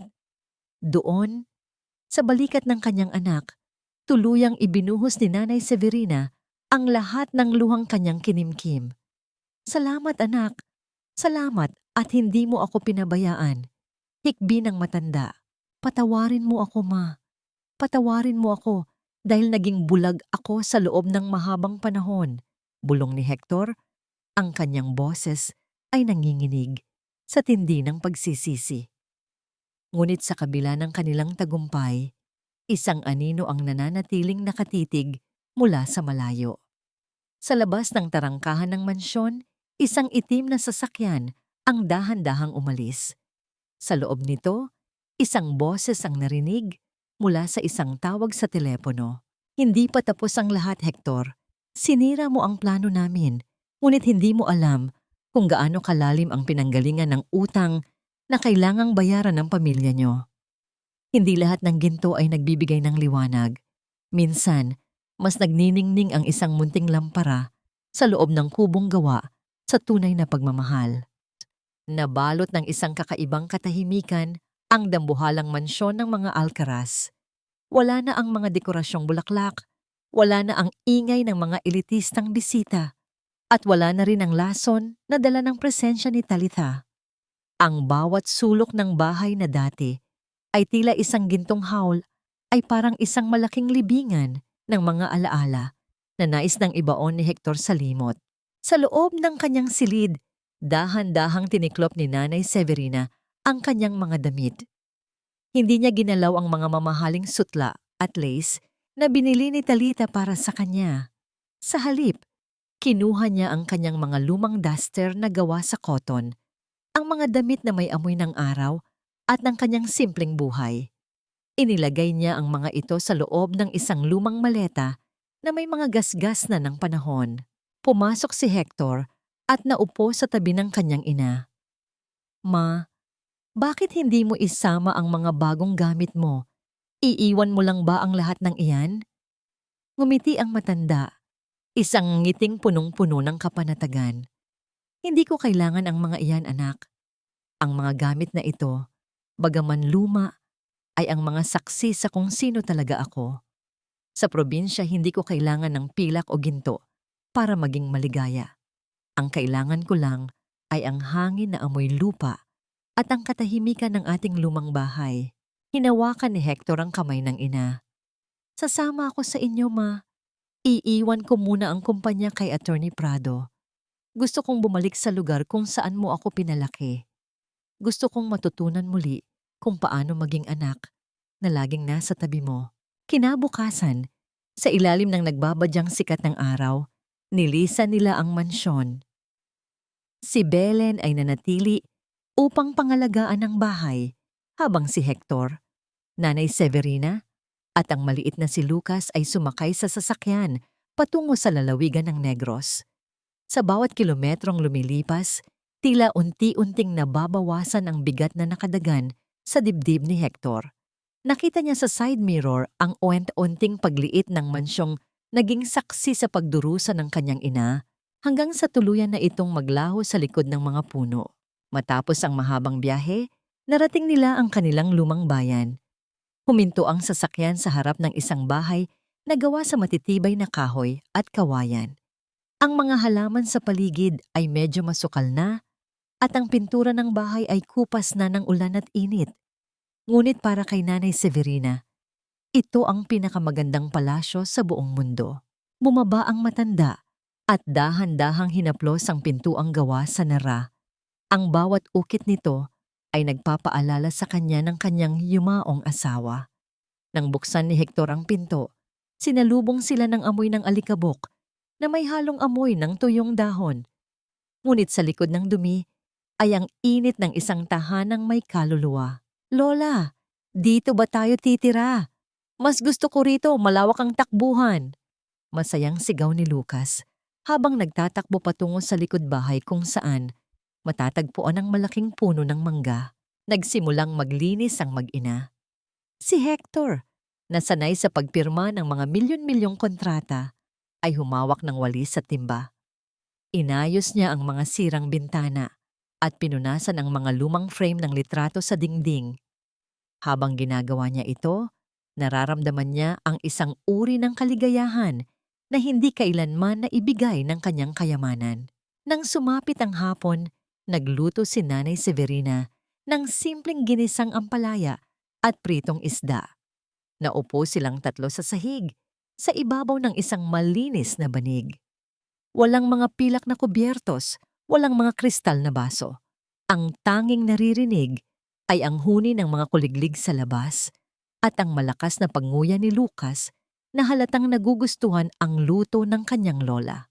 Ma, patawarin mo ako kung dinala kita sa isang lugar na puno ng dumi at sakit, sabi ni Hector habang iniaabot ang isang baso ng tubig sa ina. Wala na yon, Hector. Ang mahalaga ay narito tayo. Ang katarungan ay nakamit na at ang puso ko ay malaya na, sagot ni Nanay Severina. Ngunit sa gitna ng kanilang payapang hapunan, biglang tumunog ang telepono ni Hector. Ang pangalan ni Attorney Prado ang lumitaw sa screen. Lumayo ng kaunti si Hector upang sagutin ang tawag, iniiwasang marinig ng kanyang ina.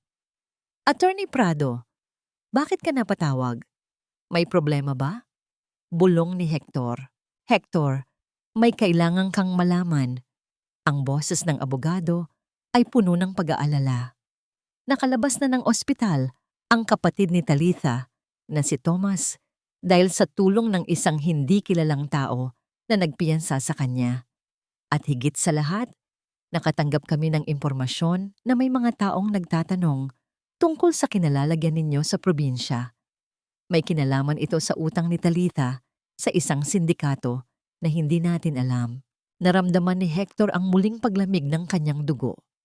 Tumingin siya sa kanyang ina at sa kanyang anak na masayang kumakain. Ang katahimikan ng gabi ay biglang nabalutan ng isang panganib na hindi pa rin natatapos. Sino ang nagpiyansa sa kanya, attorney?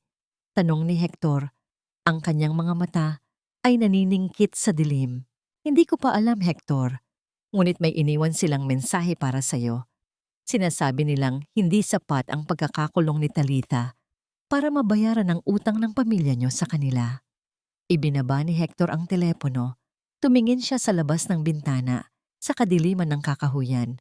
Sa di kalayuan, nakita niya ang liwanag ng isang sasakyang dahan-dahang dumadaan sa tapat ng kanilang bahay.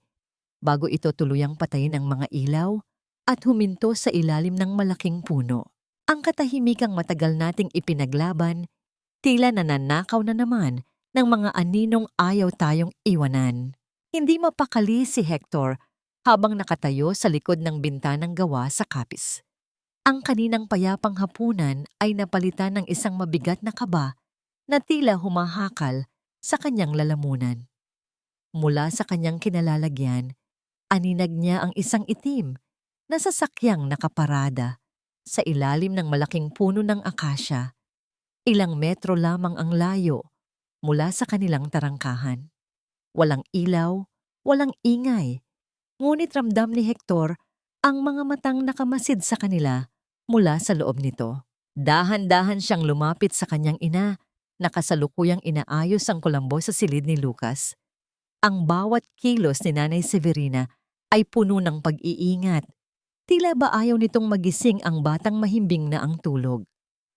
Tumingin ang matanda kay Hector at sa isang sulyap lamang, naramdaman nito ang tensyong dala ng kanyang anak. Anak, bakit tila balisa ka? May problema ba sa opisina? Mahinang tanong ni Nanay Severina. Ang kanyang boses ay puno ng pag-aalala. Pilit nang ngumiti si Hector at hinaplos ang balikat ng ina. Wala po, ma. May iniisip lang po akong kontrata. Matulog na po kayo, ako na ang bahalang magsarado ng lahat ng pinto. Nang makapasok na ang matanda sa silid, dahan-dahang lumabas si Hector ng bahay. Ang damo ay basa pa ng hamog, at ang amoy ng basang lupa ay humahalo sa lamig ng gabi. Maingat siyang humakbang, iniiwasang makagawa ng anumang tunog na makakatawag ng pansin. Bitbit niya sa kanyang kanang kamay ang isang mabigat na flashlight, ang tanging sandata niya sa gitna ng dilim. Ngunit bago pa man siya makarating sa tarangkahan, ang sasakyan ay dahan-dahang umandar. Ang tunog ng mga gulong na dumadaan sa tuyong lupa at maliliit na bato ay tila isang babala. Hindi ito mabilis. Tila ba sinasadya nitong ipakita kay Hector na alam nila ang bawat kilos niya. Nang tuluyan na itong maglaho sa kurbada ng daan, may napansin si Hector na nakasabit sa kanilang gate. Isang itim na sobre na may mantsa ng putik. Nanginginig ang mga daliri ni Hector nang buksan niya ang sobre sa ilalim ng mahinang liwanag ng flashlight. Sa loob nito ay isang litrato. Litrato iyon ni Lucas habang naglalaro sa bakuran kanina lamang hapon. Sa likod ng litrato, may nakasulat na mga salitang tila mga uod na gumagapang sa kanyang isipan. Ang utang ng asawa sa dugo ng anak binabayaran. Nanlambot ang mga tuhod ni Hector.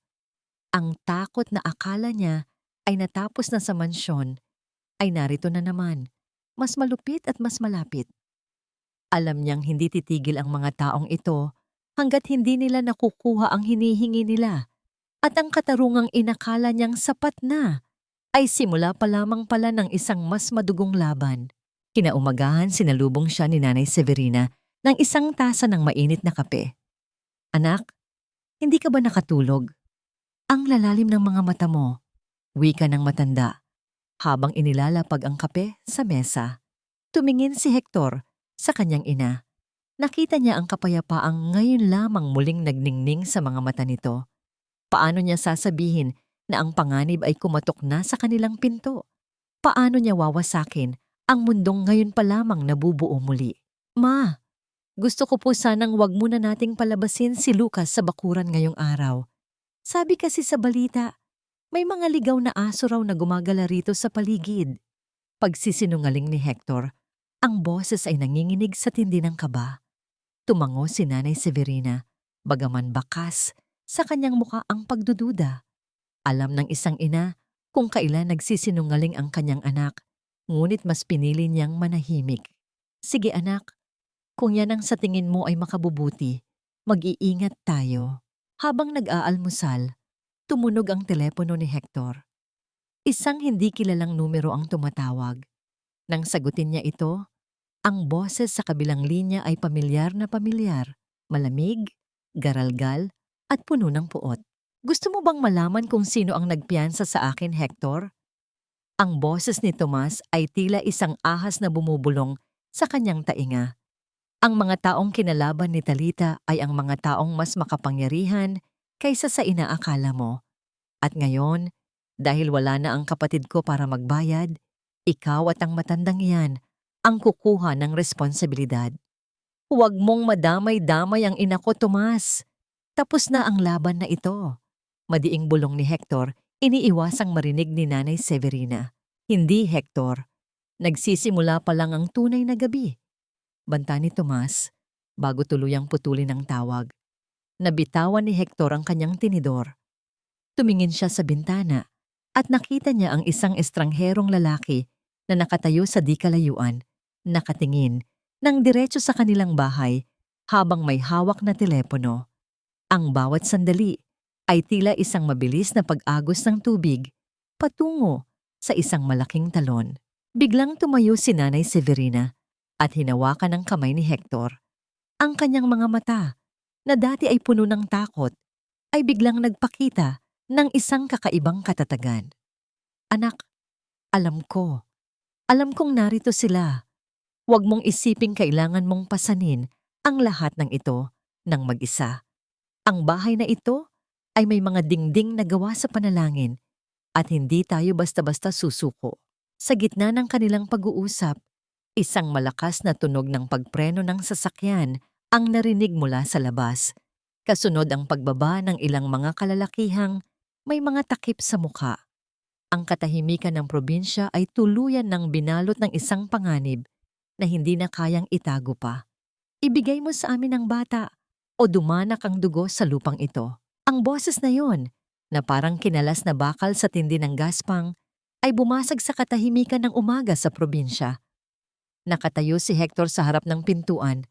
Ang kanyang katawan ay nagsisilbing kalasag para sa kanyang ina at anak na nasa loob. Sa labas, 4 na lalaking nakaitim ang nakapaligid sa kanilang bakuran. Ang bawat isa ay may ihawak na mabibigat na kahoy at ang isa ay may nakasukbit na patalim sa baywang. Ang amoy ng panganib ay tila isang makapal na usok na sumasakal sa paligid. Naramdaman ni Hector ang mabilis na pagtambol ng kanyang puso sa loob ng kanyang dibdib.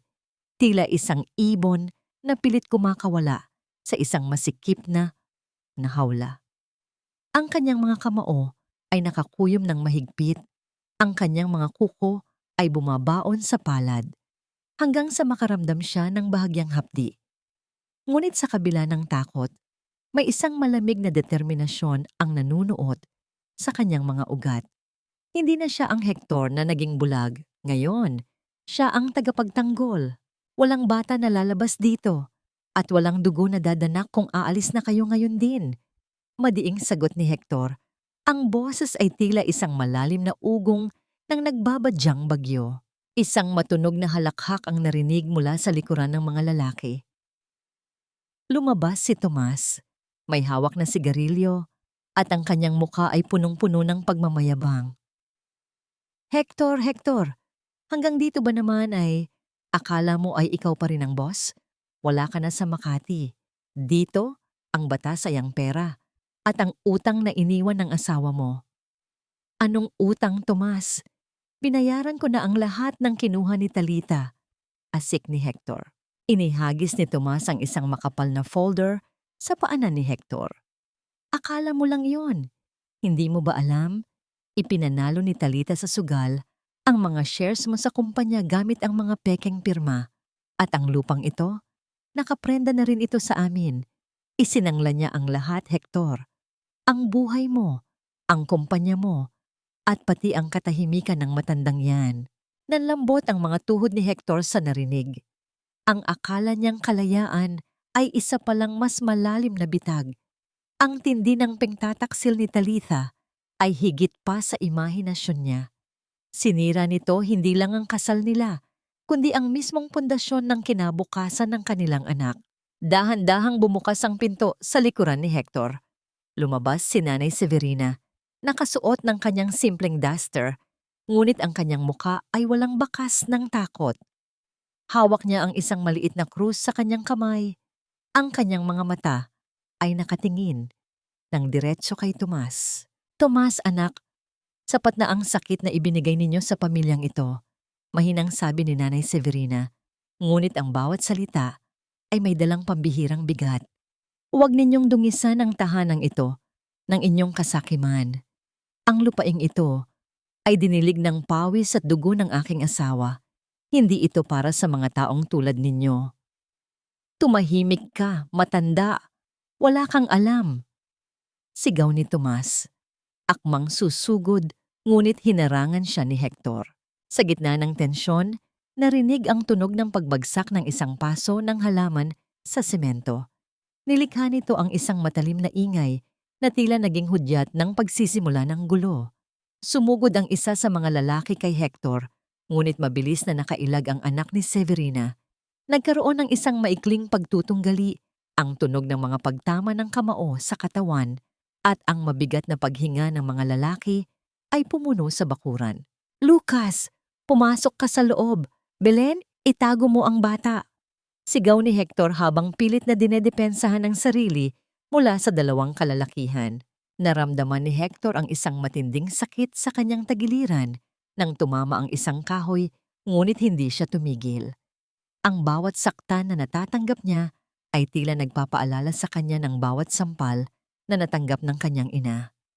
Sa huling pagkakataon, nakita ni Hector si Tomas na tumatakbo patungo sa pinto kung saan nakatayo si Nanay Severina. Dala-dala ang isang mahabang patalim. Ma, umuis ka dyan! Sigaw ni Hector, ang kanyang boses ay puno ng matinding desperasyon.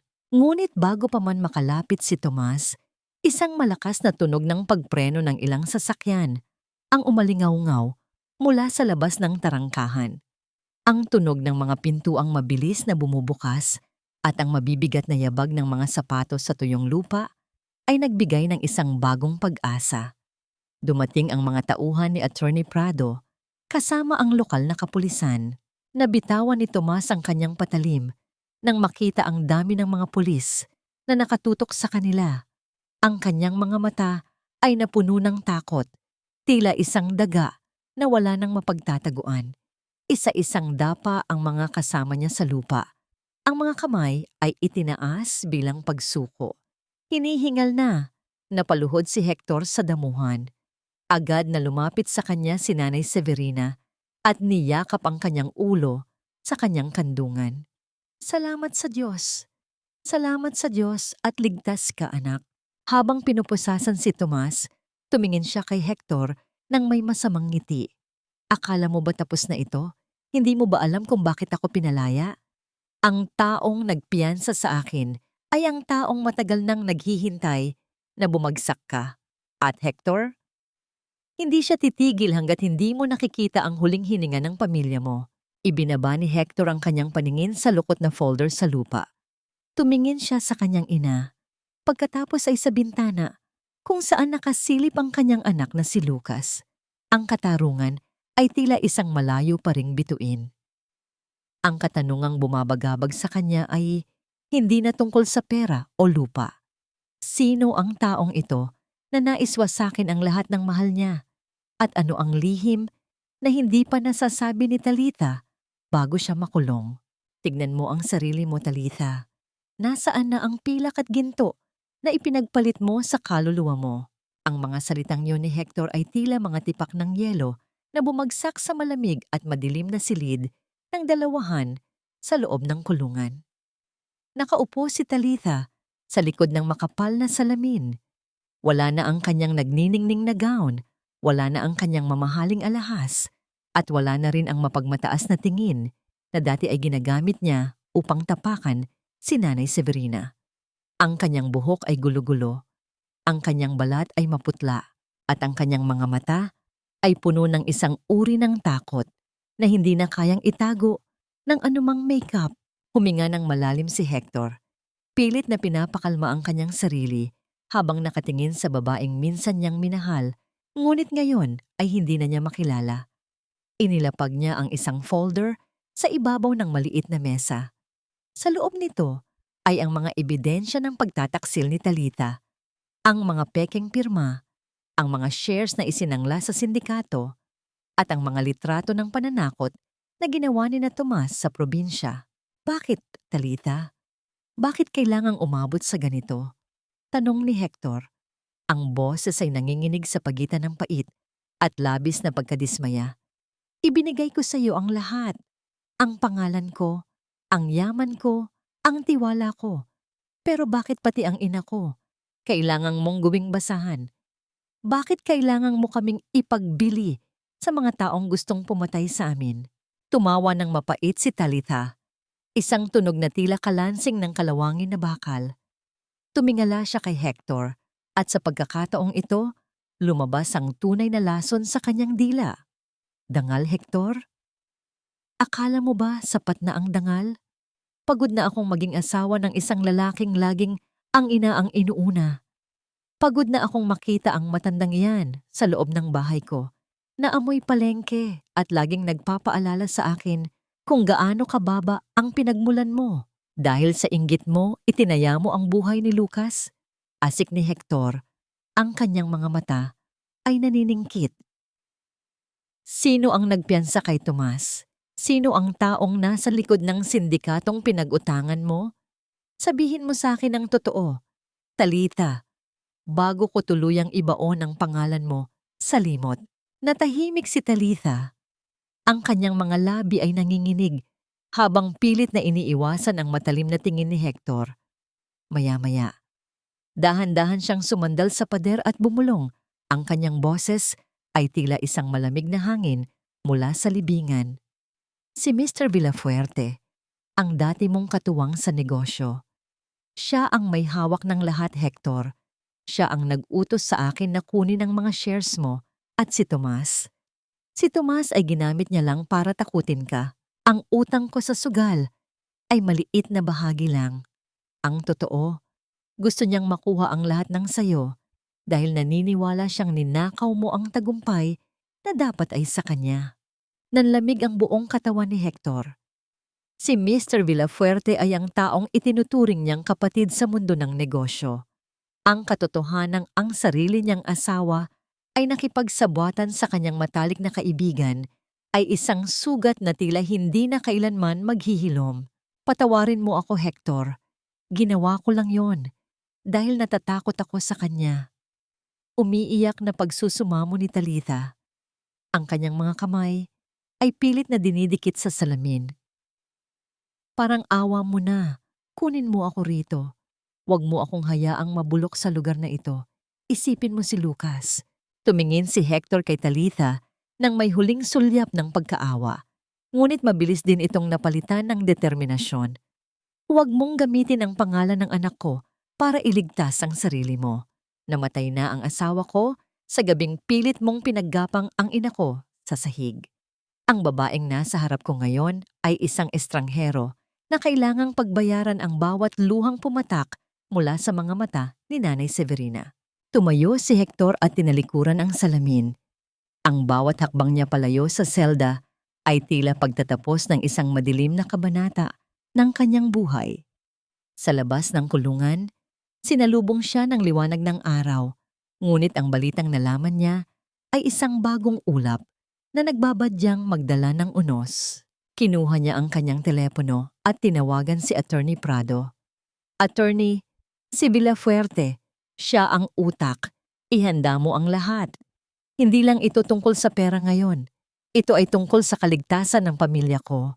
Bago siya sumakay sa sasakyan, tumingin si Hector sa langit. Naalala niya ang sinabi ng kanyang ina na ang mga dingding ng kanilang lumang bahay ay gawa sa panalangin. Ngunit alam ni Hector na sa pagkakataong ito, kailangan niyang gawin ang higit pa sa pagdarasal. Kailangan niyang harapin ang huling halimaw na sumisira sa kanilang katahimikan. Habang umaandar ang sasakyan, isang itim na van ang dahan-dahang sumunod sa kanya mula sa malayo. Sa loob ng van, isang lalaki ang may hawak na sniper rifle, nakatutok sa likuran ng ulo ni Hector. Ang bawat segundo ay tila isang mabilis na pag-atake ng oras patungo sa isang madugong wakas. Ang katarungan ay hindi laging dumarating sa paraang nagniningning. Minsan, ito ay dumarating sa gitna ng katahimikan pagkatapos ng isang malakas na unos. Alam ni Hector na sinusundan siya. Ang itim na van na kanina pa nakabuntot sa kanyang sasakyan ay tila isang anino ng kamatayan na pilit siyang inaabot. Ngunit sa halip na matakot, naramdaman ni Hector ang isang kakaibang kapanatagan. Hindi na siya ang lalaking takot mawalan ng yaman. Siya na ang lalaking handang ibigay ang lahat upang masiguradong hindi na muling luluha ang kanyang ina sa takot. Sa halip na bumalik sa probinsya kung saan naroon ang kanyang pamilya, iniliko ni Hector ang kanyang sasakyan patungo sa isang abandonadong bodega sa gilid ng pantalan, ang lugar kung saan nagsimula ang unang negosyo nila ni Villafuerte noong sila ay nagsisimula pa lamang. Alam ni Hector na doon siya hihintayin ng kanyang dating kaibigan. Doon, matatapos ang lahat. Pagdating sa bodega, bumaba si Hector ng walang anumang armas, tanging ang kanyang paninindigan at ang gintong singsing ng kanyang ina na muli niyang isinuot sa kanyang maliit na daliri bilang paalala. Mula sa madilim na bahagi ng bodega, lumabas si Mr. Villafuerte, nakasuot ng mamahaling Amerikana, hawak ang isang baso ng alak at napapaligiran ng mga lalaking may hawak na armas. "Hector, laging matigas ang ulo mo!" Bungad ni Villafuerte. Ang boses ay puno ng pait at inggit. "Sabi ko naman sa'yo, ibigay mo na ang kumpanya at ang lupa at hahayaan kitang mabuhay ng payapa kasama ang matandang yan." "Hindi ito tungkol sa lupa o sa kumpanya, Villafuerte," sagot ni Hector. Ang kanyang boses ay tila isang malalim na ugong na nanggagaling sa kailaliman ng kanyang pagkatao. "Ito ay tungkol sa dangal na pilit ninyong tinapakan. Akala niyo ba ay matatalo niyo ang isang inang, ang tanging sandata ay panalangin at pagmamahal?" Tumawa ng malakas si Villafuerte, isang tunog na tila kalansing ng mga basag na kristal. "Ang panalangin ay hindi nakakabayad ng utang, Hector. Ang pagmamahal ay hindi nakakapigil ng bala." Itinaas ni Villafuerte ang kanyang kamay, isang hudyat para sa kanyang mga tauhan na tapusin na ang lahat. Ngunit bago pa man makakilos ang sinuman, ang buong paligid ay nabalot ng nakasisilaw na liwanag mula sa mga sasakyan ng mga alagad ng batas. Ang tunog ng mga sirena na kanina ay malayo, ay biglang umalingaw sa loob ng bodega. Tila isang malakas na hatol mula sa langit. Lumabas si Attorney Prado kasama ang mga matataas na opisyal ng pulisya. "Villafuerte, tapos na ang laro. Hawak na namin ang lahat ng usapan ninyo ni Talitha at ang mga ebidensya ng tangka ninyong pagpatay kay Hector." Nabitawan ni Villafuerte ang kanyang baso ng alak. Ang tunog ng pagkabasag ng kristal sa semento ay tila naging hudyat ng kanyang tuluyang pagbagsak. Ang kanyang mga tauhan ay mabilis na nagbaba ng kanilang mga armas nang makitang wala na silang kawala. Ang takot na dati ay nasa mga mata ni Nanay Severina ay lumipat na ngayon sa mukha ng makapangyarihang negosyante. Hinakbang ni Hector ang distansya patungo kay Villafuerte. Hindi niya ito sinuntok, hindi niya ito sinaktan. Sa halip, tumingin siya ng diretso sa mga mata nito. "Ang akala mong kahinaan ng ina ko ang naging dahilan ng pagbagsak mo. Dahil sa bawat luhang pumatak mula sa kanya, lalong tumibay ang determinasyon kong hantungan ka rito." Habang pinupusasan si Villafuerte at ang kanyang mga tauhan, naramdaman ni Hector ang isang malaking pasanin na nawala sa kanyang mga balikat. Lumabas siya ng bodega at huminga ng malalim. Ang amoy ng dagat at ng malayang hangin ay tila isang matamis na gantimpala. Mabilis na bumalik si Hector sa probinsya. Nang makarating siya sa kanilang lumang bahay, nakita niya si Nanay Severina na nakatayo sa beranda. Hawak-hawak ang kanyang rosaryo. Nang makita siya ng matanda, mabilis itong bumaba at niyakap siya ng mahigpit. Walang salita, Tanging ang tunog ng kanilang paghinga at ang tahimik na pag-iyak ng kagalakan ang namayani. Matapos na po, ligtas na tayo. Bulong ni Hector habang hinahaplos ang puting buhok ng kanyang ina. Alam ko anak, nararamdaman ko sa aking puso. Sagot ni Nanay Severina. Ang kanyang boses ay puno na ngayon ng lakas at liwanag. Pumasok sila sa loob ng bahay kung saan nakita nila si Lucas na mahimbing na natutulog, walang malay sa panganib na katatapos lamang. Naupo si Hector sa tabi ng kanyang ina sa harap ng maliit nilang altar.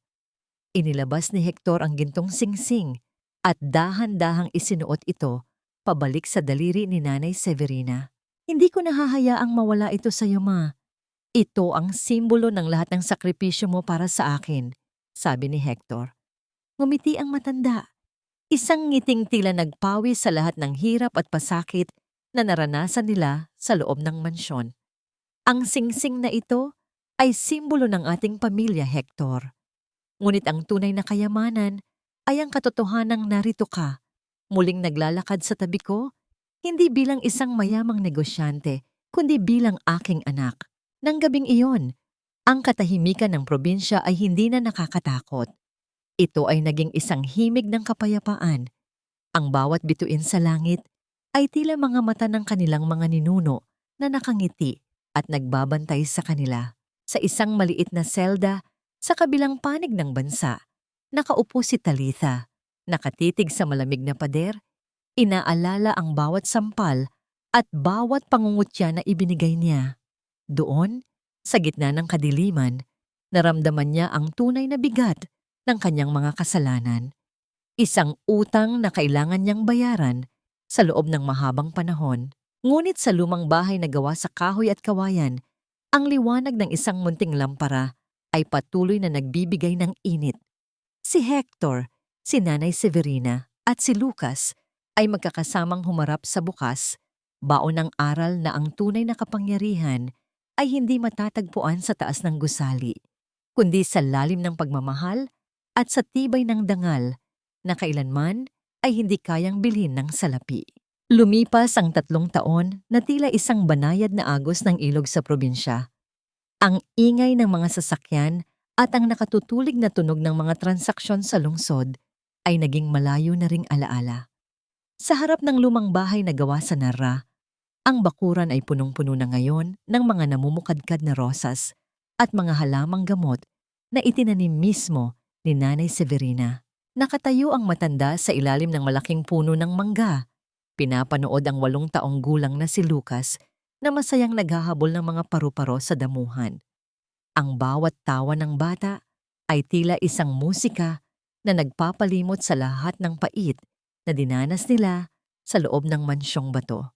Hindi na nakasuot ng mamahaling sutla ang matanda, kundi isang malinis at preskong duster na may amoy ng sikat ng araw. Lumabas si Hector mula sa loob ng bahay, dala ang 2 tasa ng mainit na tsokolate. Mayroon ng mangilan-ngilang puting buhok sa kanyang sentido, ngunit ang kanyang mga mata ay wala na ang lamig ng ambisyon. Sa halip, ito ay puno ng isang uri ng kapayapaan na tanging ang isang taong nakabalik sa kanyang tunay na tahanan ang makakaramdam. Ma, tinawagan ako ni Attorney Prado kanina. Simula ni Hector habang iniabot ang tasa sa ina. Ang Severina Foundation ay nakapagpatayo na ng 3 pang silungan para sa mga lolo at lola na inabuso o pinabayaan ng kanilang mga pamilya. Marami na tayong natutulungan. Ngumiti si Nanay Severina at humigop ng mainit na inumin. Mabuti naman anak. Ang yaman ay walang saysay kung hindi ito nagiging tulay para sa mga taong nawalan na ng pag-asa. Iyan ang tunay na pamana na maibibigay natin kay Lucas, ang pusong marunong tumingin sa mga nasa ibaba. Napatingin si Hector sa malayo, sa kalsadang patungo sa bayan. Nadalaw mo na ba siya, Ma? Sa loob, tumango ng mabagal ang matanda. Hindi na kailangang banggitin ang pangalan ni Talitha. Noong nakaraang buwan, tuyot na ang kanyang mga mata sa kaiiyak, Hector. Wala na ang galit sa kanya. tanging pagsisisi na lamang. Pinatawad ko na siya noon pa, anak. Hindi dahil karapat-dapat siya, kundi dahil ayaw kong dalhin sa aking pagtanda ang bigat ng puot. Sapat na ang 3 taon na hindi niya nakita si Lucas upang malaman niya ang halaga ng pamilyang sinira niya. Sagot ni Hector, ang boses ay walang pait, tanging pagtanggap sa hatol ng tadhana. Sinabi ko sa kanya na kapag nakalabas na siya, may pagkakataon pa siyang magsimula muli, ngunit malayo sa amin. Ang katahimikan niyo ang aking prioridad. Naupo ang mag-ina sa papag na kawayan. Ang sikat ng araw sa hapon ay nagbibigay ng gintong kulay sa paligid. Sa loob ng 3 taon, nasagot na ang lahat ng katanungang bumabagabag sa kanila noong nilisan nila ang mansyon. Nakalimutan na ba ang sakit? Hindi. Ngunit ang mga sugat ay naging mga pilat na lamang na nagpapaalala sa kanilang katatagan. Nahanap na ba ang tunay na binyen?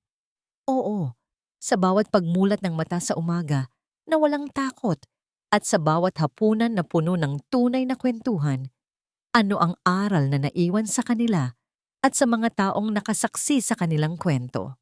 Ang tunay na katarungan ay hindi laging nakukuha sa loob ng korte, kundi sa pagbawi ng dignidad na pilit na kinuha ng iba. Ang pagpapatawad ay hindi nangangahulugan ng pagkalimot, kundi ang pagpili na hindi na maging biktima ng nakaraan. At ang pinakamahalaga, ang pagmamahal ng isang ina ay ang pinakamalakas na puwersa sa mundo, isang sandata na kayang bumuwag sa pinakamitayog na pader ng kasakiman. Lola! Daddy! Tingnan niyo po, nakahuli ako ng isang malaking tipaklong! Masayang sigaw ni Lucas habang tumatakbo patungo sa kanila. Binuhat ni Hector ang kanyang anak at pinaupo sa kanyang kandungan. Tumingin siya kay Nanay Severina at sa isang sulyap, nagkaintindihan ang dalawa. Ang gintong singsing sa daliri ng matanda ay kumislap sa ilalim ng araw. Hindi na ito isang simpleng alahas na isinasangla sa oras ng kagipitan. Ito na ang simbolo ng isang pamilyang dumaan sa apoy, ngunit lumabas na mas matibay at mas nagniningning. Sa huling sandali ng araw, bago tuluyang lumubog ang araw sa likod ng mga bundok, ang katahimikan ng probinsya ay naging isang banal na kanta.